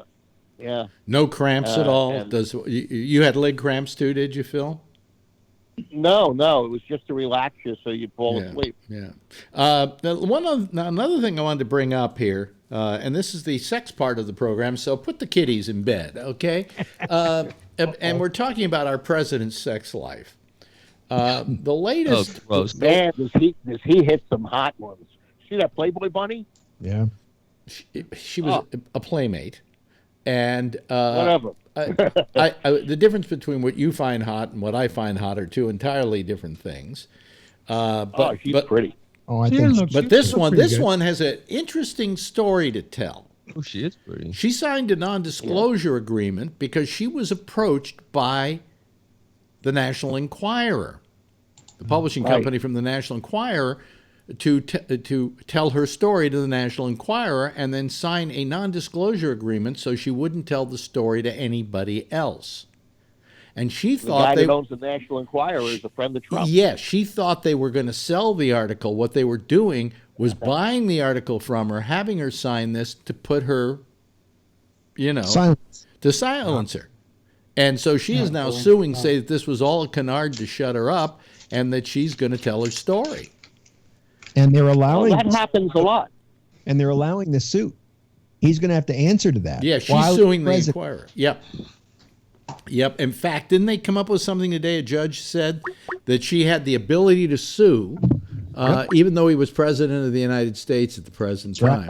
So this president who is she suing?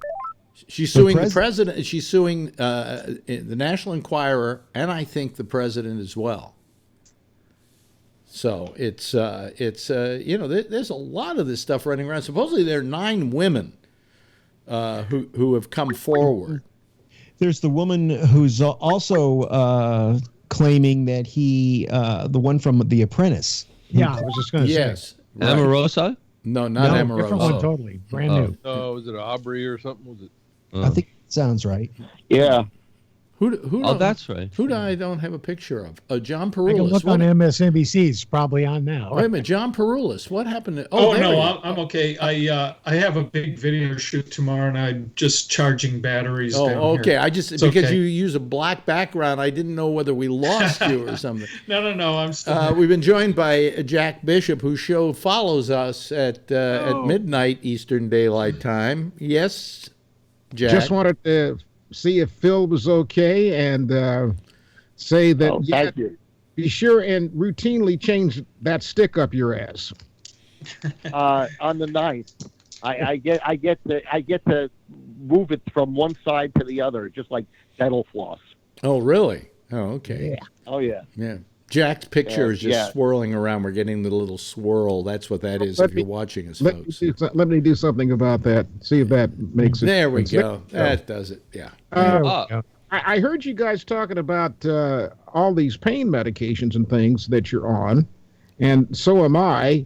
And I want to know how come we have those of us who are products of the '60s haven't been pressing to have greater study done on the effects of marijuana for pain relief. Well, I think we are. They've It's starting now. You're getting a lot more medical marijuana. Well, stuff the reason now, we right? haven't done a lot of go stuff. go to projectcbd.org. Yeah. There's tons of medical Yeah, research. one of the there. reasons- projectcbd.org. The problem, But regular doctors are still having trouble doing the research, or even at university level, because it's still illegal. So they have a hard time getting product yeah. to do the studies they need to do. That's the big problem. There's also a drug that should be restudied and revisited, and that's LSD. Quaaludes. Hell yes. Quaaludes. Well, no, Quaaludes, no, they didn't have any help. All they did was put you to sleep. Or LSD. Oh is no, help. they didn't. They were the international leg spreader. Ask who's that comedian? Not Bing Crosby. Bill what's his name, the Cosby. black guy? Bill Cosby. Cosby. Wait a minute. You're mixing up Bill Cosby with Bing Crosby. Bing Crosby. Hey, I'm on the phone. I can't see. He's still under a little medication. No, he's still. We can all Hey, still anyway, have a like- drink. Tropic drugs. We can. Hey, Alex, I'm do you gonna get remember? up Do you remember in the late? Oh, sorry. Vicodin. Yeah. Well, anyway, I'm what? gonna get up and get Vicodin. Oh, okay. Yes. Do you remember in the late 60s, early 70s when they were actually using LSD to help cancer patients? Do you remember that? Well, And it was allowing them to have. It was a very therapeutic drug, but the government decided to close it down because too many people were having fun using it.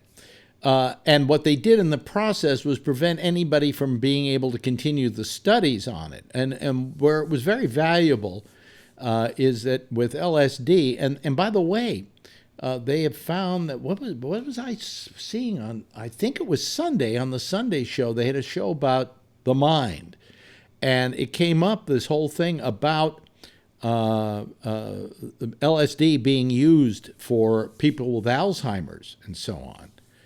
But they can't study it because it's so restricted that they can't go ahead and do a study on the damn thing. So, that's the problem with all of these things when they shut them down. Kids are having fun with it. We better shut it down. The best research on CBD and THC and marijuana is being conducted in Israel right now. The Israelis are so far ahead. They're the leaders in this. So, that's good that other countries are taking this up. Yeah. Jack, you seem to be having trouble with your signal and your pictures popping in and out. Yeah, I'm having trouble with my camera. Yeah. But don't worry, you know what I look like. Just let your picture freeze or turn the camera off because that's driving me crazy. Yeah. All right. John, what was the site that you said that they have the studies posted on? Projectcbd.org. Yeah. Okay. I'm trying to remember what they were saying about LSD, though. They found that with Alzheimer's patients that it was helpful. I'll tell you what they found was very interesting. They found. I think psilocybin in small doses also helps with depression. Yeah. People suffering from depression. Well, no, but I think one of the things they were bringing up was the fact that there was this woman who had she went through early. She was going through early Alzheimer's, and as the Alzheimer's was coming on, she suddenly started painting. And she became a rather prolific and great painter. And they honestly believe that what happens is that Alzheimer's may rob you of a certain part of your brain, but it activates another. It's very strange. Very strange. But that was just one of the things that I saw. I have to go back and watch that show. I can't remember most of it.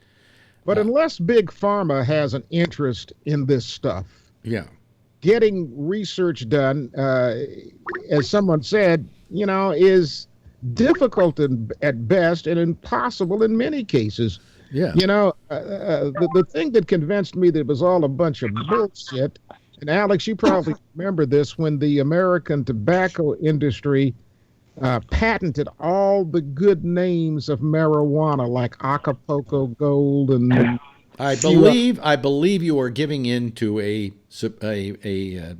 urban myth. Yeah. I checked into that, and I couldn't find any validity to the fact that they had copyrighted any of those names. And part of the reason I think they couldn't anyway is because they were being used generically in pop culture, and so therefore you can't I guess you could name a cigarette Cools, but you had to spell it with a K. Yeah. Okay. Yeah. So I do remember. Do you remember? This is interesting. There was, and I felt this was the tobacco companies trying to get ahead of the curve.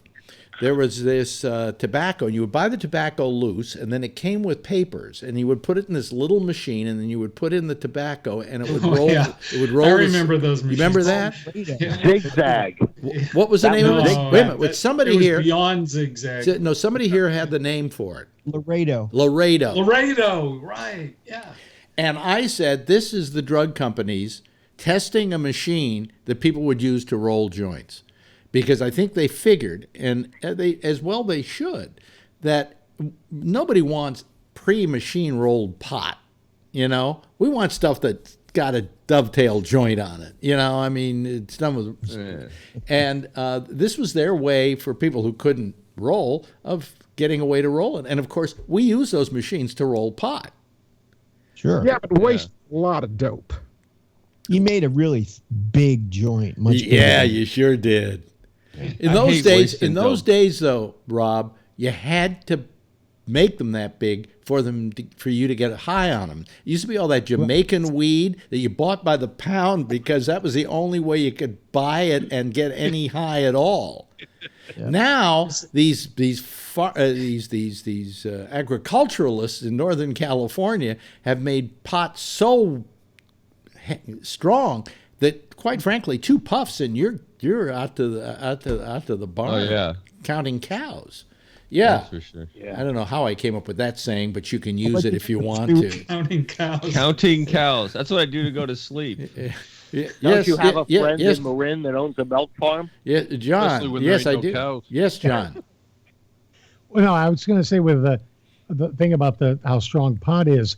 A friend of mine, a young guy, was in about a year or so ago. Was in one of the Columbia University studies where part of the way because he was just out of college and not in law school yet, so he had nothing to do, and they could make some money by being one of these drug tests. He went there, and he smokes pretty regular pot smoker currently, but they put him into a test where he was in a room, and they basically gave him a joint, and he smoked it, and then after so many minutes or whatever, they come back. Does he want any more? It was whatever it was. The thing is, what he found out was that the pot that they were giving him was the pot that is grown specifically for the government, like down in South Carolina, and it hasn't changed in its potency in like 30 years. That's right. Because they want to keep the standard. You know, they're not talking.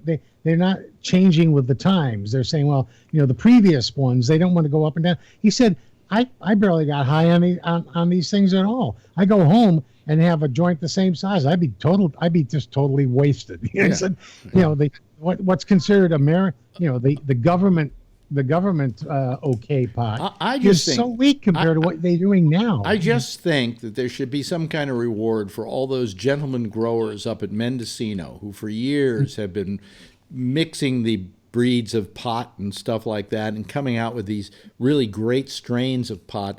And I think they're getting kind of wiped out in all of this now, you know. Well, I don't know. Can they sell them to the California? I don't know what's happened with them. I mean, dealers? anybody know from who's out in California what's happened to those people? Yeah, don't they apply for permit? There's a lot of controversy right now on the Eel River. They want to. There was a railroad company that used to go through there, but it's been defunct because of all the collapses along the Eel River Canyon, which is also home to hundreds of dope farms. When I was webmastering for Friends of the Eel River, they flew me over that, and I saw all these greenhouses, hundreds of them. And I asked the pilot, I said, "Hey, what's that?" And he said, "Oh, those are all the dope farms." And so those folks are worried about regulation. They're worried about rogue farmers who are, polluting the river and the environment over there. So that there's a lot of stuff happening. Was there a? And I may be wrong about this, but did I hear correctly? I think that Mike Tyson is growing marijuana, has a marijuana farm. Down in Southern California, yeah, that he's gone into the business. A lot of these people have gone into the business of growing now that they can grow in the open. Anyway, hey, listen, this has been a nice little night tonight. We haven't had to look at Phil, which has been, and we're so happy, Phil, that you're okay, and God bless you, Phil. You're in good spirits. Take care of yourself, and get back here in good health so we can hate you again. Yeah, we need you back. Enough of this. Get well soon. I need something to externalize my rage upon. Yes, exactly. Thank you very much, Rob. We really appreciate the call tonight from you, of course, as always. Bob Eberth, big thank you to you for having joined us this evening. John Perulis, always a pleasure. Kevin. We always like Santa Claus on the show. Patrick, old timer, been with me forever, and you can stay with me forever. In fact, I'm not letting you leave me forever. Ray Renati, thank you. Jeff Stein, thank you. Thanks to, who's that? Oh, yeah, that's Phil. That's his phone number. I don't want to show it to you. That's a phone guy. And John Rockwell, thank you as well for having joined us tonight. I consider it a great pleasure. And everybody, if you would you please give a big wave goodbye to the folks out there so they know you love them. Thank you. Hope we'll see you all here again tomorrow night. Bye-bye. And that is our citizen panel for tonight. I think it's been fun. That was a fun evening. These things can just be plain old fun. The next show coming up, Intersection. That's with Jack and Amy. Right. Jack and Amy next. And then at 1 o'clock in the morning Eastern Daylight Time is Connections, a fun show that comes out of Florida and is broadcast over GabNet. We're happy to have them here. We'll see you again tomorrow night. Same time. Oh, Damien's on at 9:30 tomorrow night. Well, actually, tomorrow night at 8:30, the sports show is on the arena with Franchise MC. Followed by Damien Chaplin, followed by me. Same time, same station in life. In the meantime, as always, if you see her, tell her I love her, okay? Bye.